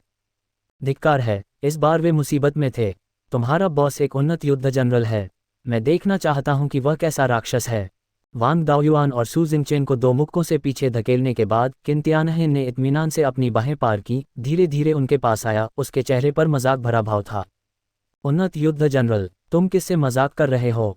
बॉस, इन दोनों ने शुआंगजी शहर के सभी लोगों को कूड़ा कहा। उन्होंने ये भी कहा कि जब उन्होंने हमें उल्टा कर दिया तो हमें जवाब देने की हिम्मत नहीं हुई और हम सब कायर हैं। हमने तुम्हारा नाम भी लिया, लेकिन ये दोनों फिर भी नहीं रुके और इस तरह उन्होंने हमें पीटा। किन तियानहेन को देखकर पीटे गए युवकों में तुरंत ही नाराजगी की लहर दौड़ गई और वे किन तियानहेन से शिकायत करने लगे। उनकी काली आंखों को देखकर और उनकी बातें सुनकर किन तियानहेन की आंखों में गुस्सा उमड़ आया। वह हमेशा से बेहद घमंडी रहा था, खुद को जीनियस समझता था, उसकी उम्र का कोई भी उसका मुकाबला नहीं कर सकता था। अब जब उसके मातहतों को इस तरह पीटा गया था, अगर वह कुछ नहीं करता तो वह नेतृत्व कैसे कर पाता? वे तुम्हें जैसे भी मारें, तुम उन्हें दुगनी ताकत से मारो। मैं देखना चाहता हूं कि उनमें वापस लड़ने की हिम्मत है या नहीं। किन तियानहेन ने ठंडी सांस ली। उसकी नज़र वांग दाओयुआन और दूसरे पर टिकी हुई थी, मानो कह रहा हो, अगर तुमने विरोध करने की हिम्मत की तो मैं तुम्हारे पैर तोड़ दूंगा। वांग दाओयुआन भी जिद्दी था, वह वहां खड़ा रहकर बिना लड़े नहीं रह सकता था। छे, तुम किस बात का दिखावा कर रहे हो? जब मैं बीस्ट वॉरियर्स से लड़ रहा था तब भी तुम घर पर दूध पी रहे थे, है ना? अगर हिम्मत है तो आओ हम पर। अगर तुम्हारे बुजुर्ग दाओयुआन और बुजुर्ग जिंगचेन ने भी मुंह बनाया तो हम पोते हैं। अरे बदमाश, सुनो। हाँ बदमाश, तुम्हारा बुरा आदमी बाद में तुम्हें पीटेगा, कोई और नहीं। वांग दाओयुआन की आंखें तीखी थीं, वह उस काली आंखों वाले युवक को घूर रहा था जिसने शिकायत की थी। उसने मन बना लिया था कि चाहे कुछ भी हो जाए, वह उस बच्चे को अपने साथ घसीट कर ले जाएगा। काली आंखों वाले युवक की आंखों में थोड़ा डर था, वांग दाओयुआन के आभामंडल से भयभीत, और उसका शरीर सहज ही पीछे हट गया। सू जिंगचेन भी वैसा ही था, उसकी नज़रें गंदी जबान वाले दूसरे पर टिकी थीं। तो क्या हुआ अगर उन्हें मार पड़ी? वे उन्हें आसानी से छोड़ेंगे भी नहीं। यही उन दोनों का असली विचार था, उन्होंने जीवन मरण का अनुभव किया था, इसलिए इस तरह का झगड़ा मामूली था। इस समय किन तियानहेन का गुस्सा चरम पर पहुंच गया था। वांग दाओयुआन और दूसरे के प्रतिरोध ने उसे अपमानित महसूस कराया। शुआंगजी शहर में उसका वचन ही कानून था। अच्छा, बहुत अच्छा, मैं देखना चाहता हूं कि तुम मेरे सामने उन्हें कैसे हराते हो। वह प्रशिक्षण शिविर में अपना दबदबा कायम करने के लिए वांग दाओयुआन और दूसरे का इस्तेमाल करना चाहता था। शुआंगजी शहर में उसका हुक्म ही कानून था और वह चाहता था कि प्रशिक्षण शिविर में भी यही हो। तुम सब लोग मिलकर उन पर टूट पड़ो और उन्हें बुरी तरह पीट दो। जो कुछ भी होगा उसकी जिम्मेदारी मैं लूंगा। किन तियानहेन ने बेहद ठंडे और दबंग अंदाज में चिल्लाया। उसके साथ खड़े युवक, जो लड़ने को आतुर थे, तुरंत ही भयावह मुस्कान के साथ वांग दाओयुआन और दूसरे के पास पहुंच गए। वांग दाओयुआन और दूसरे पीछे पीछे खड़े हो गए और शुआंगजी शहर के प्रशिक्षुओं को खतरनाक नज़रों से घूरने लगे, जो उन पर हमला करने की तैयारी कर रहे थे। अगले ही पल लड़ाई छिड़ने वाली थी। तभी पीछे से एक चिढ़ाने वाली आवाज़ आई, तस्क तस्क, शक्ति का क्या ज़बरदस्त प्रदर्शन है। एक अनजान व्यक्ति सोचेगा कि प्रशिक्षण शिविर तुम्हारा परिवार चला रहा है। ये जियांग ली था। जियांग ली वेई जिहान के साथ आराम से चलते हुए दिखाई दिए, उनके हाथ छाती पर रखे हुए थे और उनके हाव भाव उपहास से भरे थे। वांग दाओयुआन और अन्य लोगों के चेहरे सुखद आश्चर्य से भर गए। जियांग गे, उनके दिलों में ऐसा लगा जैसे उन्होंने कोई शांति की गोली खा ली हो। जियांग ली के अजेय व्यवहार ने उन्हें गहराई से प्रभावित किया था, उनकी उपस्थिति मात्र से ही उनका आत्मविश्वास 100 गुना बढ़ गया था। जियांग ली की आवाज़ ने सबका ध्यान अपनी ओर खींच लिया। सबने देखा तो एक काले कपड़े पहने युवक आराम से चल रहा था। उसका व्यवहार और आत्मविश्वास असाधारण था, खासकर उसका सुंदर चेहरा, जो सभी छात्रों को मोहित करने के लिए पर्याप्त था। कुछ छात्राओं की आंखें चमक उठीं, कितना सुंदर! क्या ये वही क्रूर आदमी है जिसने एक युद्ध सेनापति स्तर के राक्षस योद्धा को चीर डाला था? वो तो ऐसा नहीं दिखता। दूसरे छात्र थोड़े संशय में थे। जियांग ली दुबला पतला लग रहा था, उसकी विस्फोटक मांसपेशियां उसके कपड़ों के नीचे छिपी हुई थीं। तुम उनके बॉस हो और तुम एक उन्नत युद्ध जनरल हो। किन तियानहेन के बगल में खड़े एक नौकर ने मजाक किया, जिससे जियांग ली क्षण भर के लिए स्तब्ध रह गया। मैं उन्नत युद्ध जनरल कब बना? मैं खुद को भी कैसे नहीं जानता। उसने पीछे मुड़कर देखा और वांग दाओयुआन को शरारत से मुस्कुराते हुए देखा। उसे तुरंत समझ आ गया कि यह आदमी फिर से बकवास कर रहा है। तो क्या हुआ अगर मैं उन्नत युद्ध जनरल नहीं हूं? मैं तुम्हें फिर भी दबा दूंगा। जियांग ली अविश्वसनीय रूप से दबंग था, उसके चारों ओर एक आभा घनीभूत हो रही थी। थंडर एनिहिलेशन स्लैश का दबंग सार धीरे धीरे उसकी समझ में आ रहा था और वह उसे दूसरे क्षेत्रों में भी लागू कर रहा था। वह हर पल नई प्रगति कर रहा था। किन तियानहेन की आंखें धीरे धीरे सिकुड़ती जा रही थीं। इस व्यक्ति की आभा सीमित और अप्रकट थी, जिससे उसकी असली ताकत का पता लगाना असंभव था। लेकिन उसमें पर्याप्त आत्मविश्वास था। एक युद्ध सम्राट परिवार से होने के कारण वह सब कुछ कुचलने के लिए पर्याप्त था। मुझे दबाओगे? तुम जैसे ग्रामीण इलाके के कूड़े के टुकड़े की हिम्मत कैसे हुई? उसकी निगाहें तिरस्कार भरी थीं। अब तुम चारों में से प्रत्येक अपने आप को 100 थप्पड़ मारेगा, घुटने टेकेगा और अपनी गलतियां स्वीकार करेगा। वरना प्रशिक्षण शिविर में तुम्हारे पहले ही दिन मैं तुम्हें प्रवेश द्वार पर नंगा करके दौड़ा दूंगा। उसके बगल में बैठे शुआंगजी शहर के छात्र तुरंत हंस पड़े। उन्हें किन तियानहेन पर पूरा भरोसा था और उनका दृढ़ विश्वास था कि उनका बॉस एक अद्वितीय प्रतिभाशाली व्यक्ति है, जिसके पास न केवल असाधारण रूप से उच्च प्राणशक्ति और रक्त क्षेत्र है, बल्कि वह अपने पद से भी ऊपर लड़ने में सक्षम भी है। एक छोटा सा कूड़ा करकट जो युद्ध सेनापति स्तर का भी नहीं है, तो क्या एक सामान्य मध्यवर्ती युद्ध सेनापति भी अपने बॉस के सामने गुस्ताखी करने की हिम्मत नहीं करेगा? जियांग ली मुस्कुराया और अपना सिर घुमाया, अपने सामने बैठे किन तियानहेन को बिल्कुल नज़रअंदाज करते हुए वांग दाओयुआन और बाकी दो से कहा, लगता है कोई नया तमाशा शुरू हो गया है। नंगा होकर नाचना अच्छा विचार है। वेई जिहान की आंखें उत्साह से भर आईं और उसने दर्शकों से चिल्लाकर कहा, तुम सब ध्यान से देखो। आज तुम अपनी आंखों का आनंद लोगे और हमारे शुआंगजी शहर के प्रतिभाशाली लोगों के नाजुक शरीरों की प्रशंसा करोगे। आसपास के सभी छात्र दिलचस्पी लेने लगे। गपशप करना इंसानी स्वभाव है। किन तियानहेन और बाकी लोग गुस्से से भर गए और आखिरकार खुद को रोक नहीं पाए। वांग दाओयुआन और बाकी लोग इतने घिनौने और बहस करने में माहिर थे कि उनका कोई मुकाबला नहीं था। रुको, मैं तुम्हारा मुंह तोड़ दूंगा, फिर देखूंगा कि क्या तुम्हारे पास कहने के लिए कुछ बचा है। किन तियानहेन ने कहा। उसके हाथ हिलाने पर शुआंगजी शहर के 1 दर्जन से ज्यादा छात्र तुरंत आगे बढ़ आए। उसकी आंखों में उपहास था। इस जमाने में कौन तुमसे आमने सामने लड़ता है? क्या मैं ज्यादा लोगों के होने पर मूर्ख हूँ? जियांग ली ने मुस्कुराते हुए कहा, तुम पहला कदम उठा रहे हो। क्या मैं इसे तुम्हारी सक्रिय चुनौती मान सकता हूँ? अब दया की भीख मांगने में बहुत देर हो चुकी है। नग्न होकर दौड़ने के लिए तैयार हो जाओ। किन त्यानहेन बिजली की तरह आगे बढ़ा, उसका शरीर तुरंत जियांग ली के सामने प्रकट हो गया। उसकी साधना गति तकनीक को कम करके नहीं आंका जा सकता था, वह जियांग ली से भी तेज थी। जियांग ली के चेहरे पर कोई बदलाव नहीं आया। वह गति की बराबरी नहीं कर सका, लेकिन उसके सूक्ष्म स्तर के चरम युद्ध कौशल को कम नहीं आंका जा सकता था।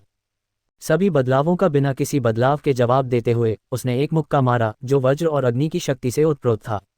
एक साधारण रेजिंग बुलफिस्ट में भी जबरदस्त ताकत थी, जिसने किन त्यानहेन की किक को तुरंत रोक दिया। प्रशिक्षण शिविर के नियमों के अनुसार मैंने तुम्हें पहले ही चेतावनी दे दी थी। अब माना जाता है कि तुमने चुनौती शुरू की है, इसलिए मैं तुम्हारी चुनौती स्वीकार करता हूँ। जियांग ली की आंखों की चंचल मुस्कान गायब हो गई और वह गंभीर हो गया। पिछली सारी खिल्ली इसी पल के लिए थी। मैंने पिछले कुछ घंटों से प्रशिक्षण शिविर के नियमों का अध्ययन यूं ही नहीं किया था। अंक अर्जित करना वाकई मुश्किल है। एक बार जब सभी नियमों से परिचित हो जाएंगे तो उन्हें चकमा देना इतना आसान नहीं होगा। जियांग ली ने शुआंगजी शहर के हर छात्र को ऐसे देखा जैसे वह चलते फिरते अंक देख रहा हो। शुरू में प्रत्येक छात्र के पास 200 अंक थे, और अगर वे किसी को सक्रिय रूप से चुनौती देते और हार जाते तो उन्हें प्रतिद्वंद्वी को 100 अंक देने होते थे। यही कारण था कि जियांग ली उन्हें उकसा रहा था, वरना उसके व्यक्तित्व के अनुसार वह पहले उन्हें पीटता, चाहे वे कोई भी हों।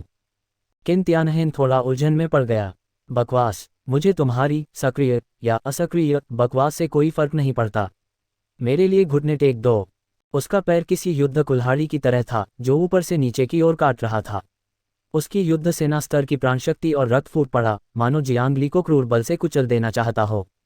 जियांग ली की आंखें बेहद ठंडी थीं, उनमें उपहास का भाव था। एक मामूली जूनियर युद्ध सेनापति इतना घमंडी हो सकता है? तुम्हें ही घुटने टेकने चाहिए। अगले ही पल जियांग ली की प्राणशक्ति और रक्त उबलने लगा। उसकी अविश्वसनीय रूप से शुद्ध प्राणशक्ति और रक्त भेड़िए के धुएं जैसा लग रहा था। उसी जूनियर युद्ध सेना क्षेत्र में होने के बावजूद उसकी आत्मशक्ति से प्राप्त पवित्रता ने उसे किन त्यानहेन से कहीं ज्यादा खतरनाक बना दिया था। हथेली के एक वार में पहाड़ों और समुद्रों को उल्टने की शक्ति भी थी। उसकी हथेली पर सफ़ेद बर्फ जम गई और बर्फ की मुट्ठी बन गई, जिससे किन त्यानहेन के चेहरे के भाव बदल गए। उसे खतरे का जबरदस्त एहसास हुआ। आसपास के छात्र हक्के बक्के रह गए। हे भगवान, एक और जूनियर वॉर जनरल! नान्हे शहर जैसे छोटे से मध्यम आकार के बेस शहर में इतनी अद्भुत प्रतिभा कैसे हो सकती है? और उसकी प्राणशक्ति और रक्त किन त्यानहेन से भी ज्यादा बड़ा चढ़ाकर बताए गए हैं, भयावह रूप से शुद्ध। यह एक अच्छा शो होने वाला है।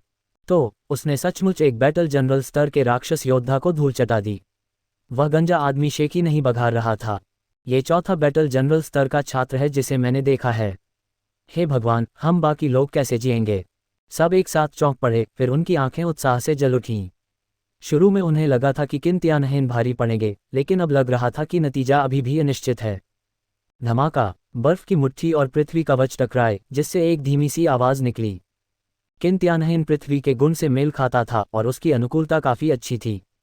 गहरे पीले रंग का प्रकाश कवच उसके पैर पर सघन हो गया था, जिससे उसे पर्याप्त सुरक्षा मिली। दोनों ने मुक्कों और पैरों से वार किए, पलक झपकते ही दर्जनों वार हो गए। अब वह जियांग ली को कम आंकने की हिम्मत नहीं कर पा रहा था। गरज और आग के 2 गुण, लेकिन बिना संगत युद्ध कौशल के सब व्यर्थ है। पहले तो वह हैरान हुआ, फिर तुरंत समझ गया, बर्फ की पाले वाली हथेली से कुछ सुराग पाकर। आखिरकार वह भी एक असाधारण प्रतिभा वाला व्यक्ति था, जिसकी योग्यता बहुत ऊंची थी। बिना संगत युद्ध कौशल के भी तुमसे निपटने के लिए ये काफी है। जियांग ली ने उपहास किया। ये वास्तव में उसकी कमजोरी थी। अपनी तलवार के बिना वह अपनी चरम युद्ध शक्ति का प्रदर्शन नहीं कर सकता था। लेकिन ये कोई बड़ी समस्या नहीं थी, वह भी एक उन्नत युद्ध जनरल से लड़ सकता था। एक तरह से वांग दाओयुआन शेखी नहीं बघार रहा था। मुझे इस बच्चे से जल्दी निपटना होगा, जियांग ली ने मन ही मन सोचा और उधर देखा। वांग दाओयुआन और बाकी दोनों को घेर लिया गया था और वे पहले से ही संघर्ष कर रहे थे, कुछ लात खा चुके थे। धमाका, उसका आभामंडल फिर से प्रस्फुटित हुआ। उसकी शक्तिशाली प्राणशक्ति और रक्त बिना किसी हिचकिचाहट के प्रवाहित हो रहा था। प्रशिक्षण शिविर में अपनी शक्ति छिपाने की कोई जरूरत नहीं थी। जितना ज्यादा प्रतिभाशाली व्यक्ति होता, उतना ही ज्यादा ध्यान आकर्षित करता। किन त्यानहेन के हाव भाव बदल गए। ये कैसे संभव है? उसकी प्राणशक्ति और रक्त इतना शक्तिशाली क्यों है? जियांग ली ने हमला करने की पहल की। हालांकि उसकी गति किन त्यानहेन जितनी अच्छी नहीं थी, लेकिन उसके सूक्ष्म स्तर के चरम युद्ध कौशल ने सुनिश्चित किया कि वह एक भी पल बर्बाद न करे। वह हिलता डुलता रहा और पास आता रहा। उसने किन त्यानहेन को प्रतिक्रिया करने का कोई मौका नहीं दिया। उसके चेहरे पर एक जोरदार मुक्का मारा, जिससे उसका घमंड चूर चूर हो गया। इतनी जल्दी? किन त्यानहेन को यकीन नहीं हो रहा था। ये सिर्फ तेज रफ्तार ही नहीं थी, बल्कि युद्ध के समय की महारत भी थी। उसके दिल में एक अस्पष्ट सा अंदाजा था, वह बेहद हैरान था। सूक्ष्म स्तर का युद्ध कौशल, ये वह क्षेत्र था जिसमें वह हमेशा से प्रवेश करना चाहता था, लेकिन वह हमेशा आधा कदम पीछे रह गया था। ये देहाती आदमी इसके लायक कैसे हो सकता है? किन त्यानहेन को बहुत दुख हुआ। उसके सीने में एक जलती हुई ज्वाला थी, ये ईर्ष्या थी। लेकिन जियांग ली ने कोई दया नहीं दिखाई। उसकी नज़र में किन त्यानहेन को कुचलना एक बेहद मामूली बात थी। यहाँ तक कि झांग शियातन, इतना शक्तिशाली जानवर योद्धा, भी उसके हाथों मारा गया था। एक हाई स्कूल के छात्र की तो बात ही छोड़िए। क्षेत्र वही थे, लेकिन उसकी प्राणशक्ति और रक्त ज्यादा शुद्ध थे, और उसके युद्ध कौशल एक पायदान से भी ज्यादा बेहतर थे। एकमात्र कमी, युद्ध कौशल, उसकी क्षेत्र से पूरी हो सकती थी। सिद्ध क्षेत्र में सी रैंक ब्लेड तकनीक मामूली महारत वाले बी ग्रेड युद्ध कौशल से ज्यादा कमतर नहीं होती। अगर वह उन्हें कुचल नहीं पाता, तो जियांग ली की साधना व्यर्थ हो जाती। एक मुक्के से बढ़त हासिल करने के बाद उसने किन त्यानहेन की हताशा की परवाह नहीं की और तुरंत दूसरा मुक्का मारा। धमाका! किन त्यानहेन की छाती पर बर्फ के टुकड़े फूट पड़े, जिससे देखने वाले दंग रह गए। ये बस एक पिटाई थी, जैसे कोई बड़ा बच्चे को पीट रहा हो। नान्हे शहर का ये चैंपियन, क्या ये थोड़ा ज्यादा ही खतरनाक नहीं है? एक और लात के साथ बेहद दबंग जियांग ली ने अपना पैर किन त्यानहेन के कंधे पर पटक दिया, जिससे वह तुरंत घुटनों के बल गिर पड़ा। मुझे घुटने टेकने पर मजबूर करो। मैं पहले तुम्हें घुटने टेकने पर मजबूर करूंगा। जियांग ली कोई आसान नहीं था। वह बिना बदला लिए मार नहीं खाता था। वह बदले में वैसा ही करता था। किन त्यानहेन की आंखें लाल हो गई थीं। मुंह में चांदी का चम्मच लेकर पैदा हुआ, उसने ऐसा अपमान कभी नहीं सहा था। उसके सीने में गुस्सा फूटने ही वाला था। वह बेहद परेशान था, अपनी लापरवाही पर नाराज था और उससे भी ज्यादा क्रोधित था। उसने दहाड़ते हुए कहा, अगर मेरी युद्ध तलवार छात्रावास में न होती तो मैं तुमसे कभी नहीं हारता। वह भी ग्रेड तलवार कला में सबसे कुशल था, जो अविश्वसनीय रूप से घातक थी और बहुत समय पहले ही लघु सिद्धि के क्षेत्र में पहुंच चुकी थी। जियांग ली ने मुंह बनाया, मैं तो चाकू भी नहीं लाया। अगर मैं चाकू इस्तेमाल करता तो तुम जैसे बदमाश का तुरंत निपटारा हो जाता, वरना मैं फिर से शुरू कर देता। इस समय शुआंगजी शहर के बाकी छात्र हैरान और गुस्से में थे। उन्हें उम्मीद भी नहीं थी कि उनका नेता इस अनजान व्यक्ति से हार जाएगा। उनमें से 3 वांग दाओयुआन और बाकियों की रक्षा के लिए रुके रहे, जबकि बाकी 10 दांत पीसते हुए जियांग ली पर टूट पड़े। अगर वे जीत न भी पाएं तो भी उन्हें जाना ही था, वरना बाद में उनका अंजाम अच्छा नहीं होता। कई लोगों ने आक्रामक तरीके से हमला किया, जियांग ली को ऐसे घेर लिया जैसे आसमान से धरती पर बिछाया गया जाल। हालांकि वे जल्दी आए, लेकिन उससे भी तेजी से चले गए। वांग दाओयुआन और बाकी 2 के चेहरे पर अजीब से भाव थे। ऐसा लग रहा था जैसे उन्होंने ये दृश्य पहले कहीं देखा हो। चटक, धमाक, धमाक, धमाक। जियांग ली की हरकतें अविश्वसनीय रूप से निर्णायक, सरल और कुशल थीं। ये युवा, जो बैटल जनरल स्तर तक भी नहीं पहुंचे थे, उसके एक भी घूंसे का सामना नहीं कर सके। कुछ जोरदार घूंसों के बाद पांडा जैसी नई आंखें तुरंत उभर आईं। मॉक परीक्षा के बाद से जियांग ली को लगता था कि किसी को एक ही घूंसे में पांडा जैसी आंख मारना खास तौर पर संतोषजनक होता है। आसपास के सभी छात्र से हर उठे, अपनी आंखों में दर्द महसूस कर रहे थे। जियांग ली की ओर उनकी निगाहें थोड़ी अजीब थीं। ये नान्हे शहर का चैंपियन लग रहा था, थोड़ा विकृत। लड़ते समय उसने खास तौर पर आंखों पर निशाना क्यों साधा? कुछ ज्यादा ही डरपोक छात्राएं तो सीधे देखने में असमर्थ होकर अपनी आंखें हाथों से ढक लेती थीं। शुआंगजी शहर की छात्राएं सचमुच बहुत दुखी थीं। कई लोगों द्वारा घेरा जाना पूरी तरह से बेकार नहीं था। कम से कम इससे किन त्यानहेन को थोड़ी देर का समय मिला, जिससे वह अपनी सांसें ले सका और लगातार पिटाई की लय से बच सका। किन त्यानहेन दहाड़ा और फिर से आगे बढ़ने के लिए तैयार हो गया। बहादुर नन्हा किन, मुश्किलों से बेखौफ। तभी दूर से ठंडी आवाजें आईं, क्या कर रहे हो? क्या कर रहे हो? तुम सब यहाँ क्यों इकट्ठे हुए हो? पहले दिन लड़ रहे हो, क्या तुम बगावत करना चाहते हो? यह एक प्रशिक्षण शिविर प्रशिक्षक था, जिसके पीछे गश्ती सैनिकों का एक दस्ता था। प्रशिक्षक का आभामंडल इतना शक्तिशाली था कि सभी अभिभूत हो गए और किसी की भी उससे नजर मिलाने की हिम्मत नहीं हुई। एक युद्ध राजा विशेषज्ञ। आसपास के छात्र तुरंत पक्षियों की तरह तितर बितर हो गए। अगर इसे लड़ाई माना जाए तो क्या उन्हें बेवजह दोषी नहीं ठहराया जाएगा? किन त्यानहेन बहुत दुखी था। जैसे ही वह जवाबी कार्रवाई करने वाला था, प्रशिक्षक आ पहुंचा। 3 शब्द, बड़ा बदकिस्मत आदमी। ये तो संघीय कानून प्रवर्तन अधिकारियों से भी ज्यादा समय का पाबंद है। ये न तो जल्दी आते हैं और न ही देर से। जब मेरी पिटाई हो रही होती है तब तुम नहीं आते, बल्कि पिटाई खत्म होने के बाद आते हो। उसे मन ही मन थोड़ा गुस्सा आया और उसने प्रशिक्षक की तरफ देखने से इनकार करते हुए नाक भान से कुड़ी। दूसरी ओर जियांग ली ने अपने हाथ फैला दिए। उसका चेहरा मासूमियत से भरा था, एक अच्छे बच्चे की तरह जो कोई परेशानी नहीं करेगा, जो अभी उसके उग्र रूप से बिल्कुल अलग था। रिपोर्ट कर रहा हूँ प्रशिक्षक, उन्होंने ही इसकी शुरुआत की है। प्रशिक्षक का चेहरा गंभीर था, लेकिन वह मन ही मन हंस रहा था। अगर उसने अभी निगरानी के जरिए सब कुछ साफ साफ नहीं देखा होता तो वह सचमुच इस बच्चे के रूप रंग से धोखा खा जाता, ये सोचकर कि वह एक आदर्श छात्र है। किन त्यानहीन गुस्से से भर गया। दुनिया में इतना बेशर्म इंसान कैसे हो सकता है? तुम सच को तोड़ मरोड़ रहे हो। साफ तौर पर तुम ही थे जो हमें पीट रहे थे। अंत में वह मानो अपना चेहरा खो बैठा और अपना सिर घुमाते हुए खर्राटे लेने लगा।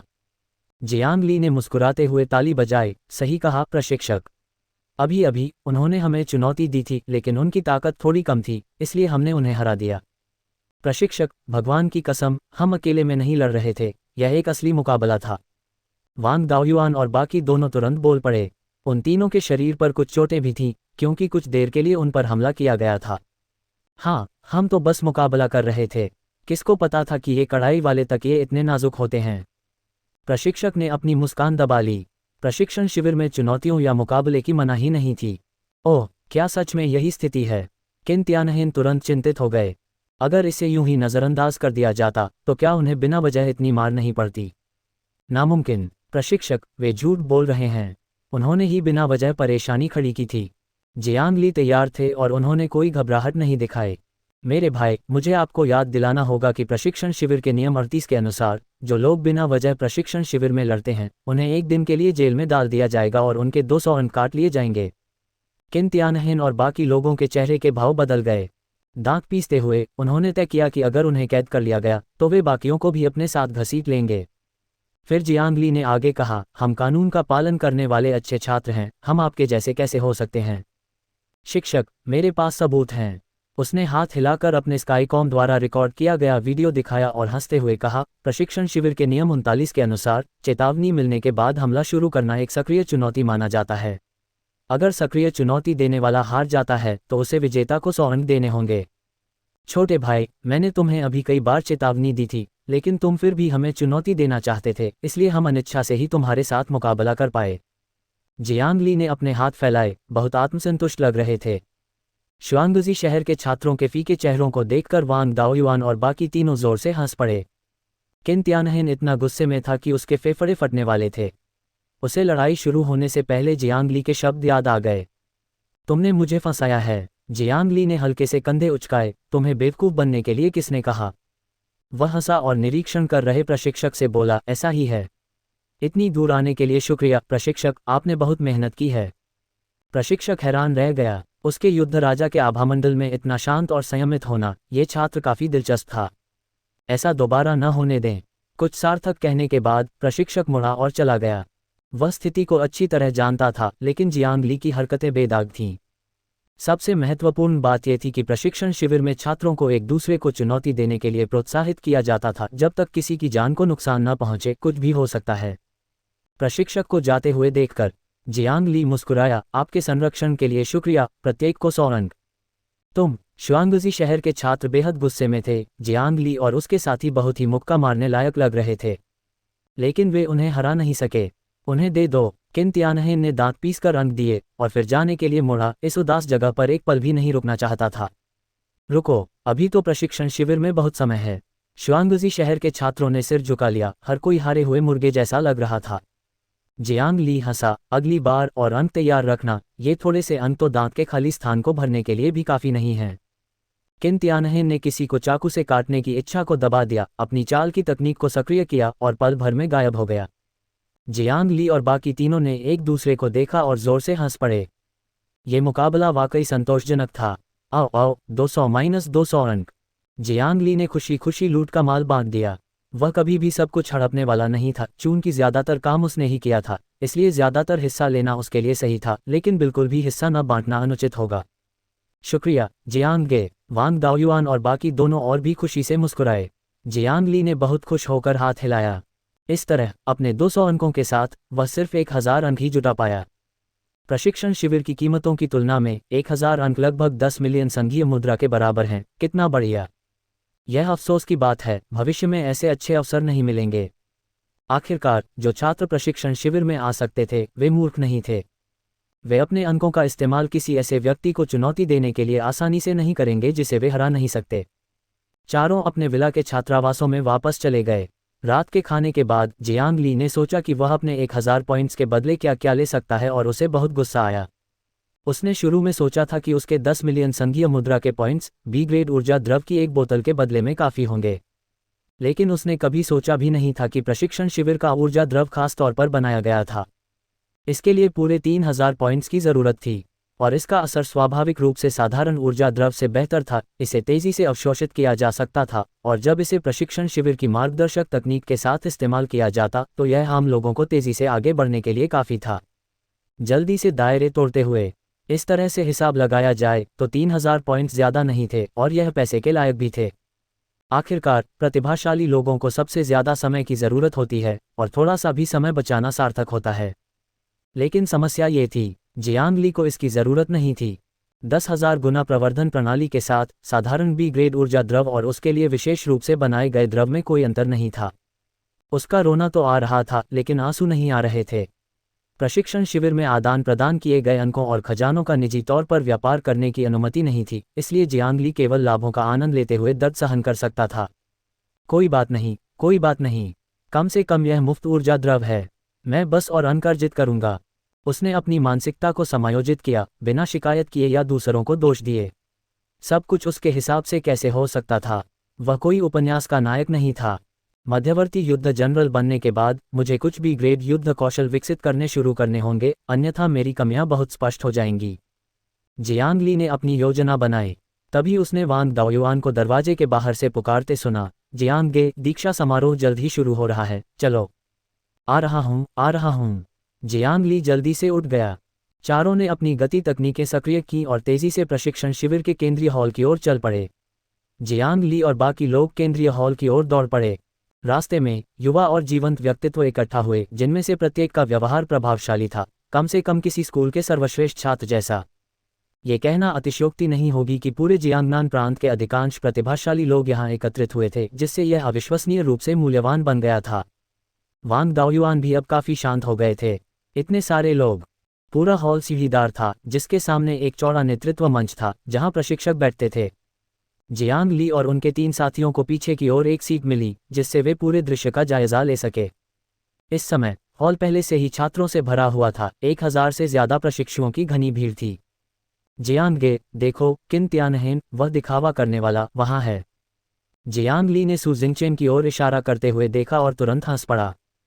किन तियानहेन के चेहरे पर कई टैटू थे जो किसी अनजान समय में बन गए थे और जियांग ली द्वारा पहले दिए गए जख्मों को पूरी तरह से ढक रहे थे। यह आदमी अपनी शक्ल सूरत का बहुत ध्यान रखता है। जियांग ली हंसा। जैसे ही उसने कमरे को गौर से देखा, उसने कई प्रशिक्षुओं को देखा जिनकी आभा किन तियानहेन से कम नहीं थी। क्या छिपी हुई प्रतिभा है, उसने मन ही मन बुदबुदाया, ये सोचकर कि वांग दाओयुआन की पिछली जानकारी शायद अविश्वसनीय रही होगी। इस अनुपात से देखते हुए कम से कम 10 बैटल जनरल स्तर के प्रशिक्षु थे।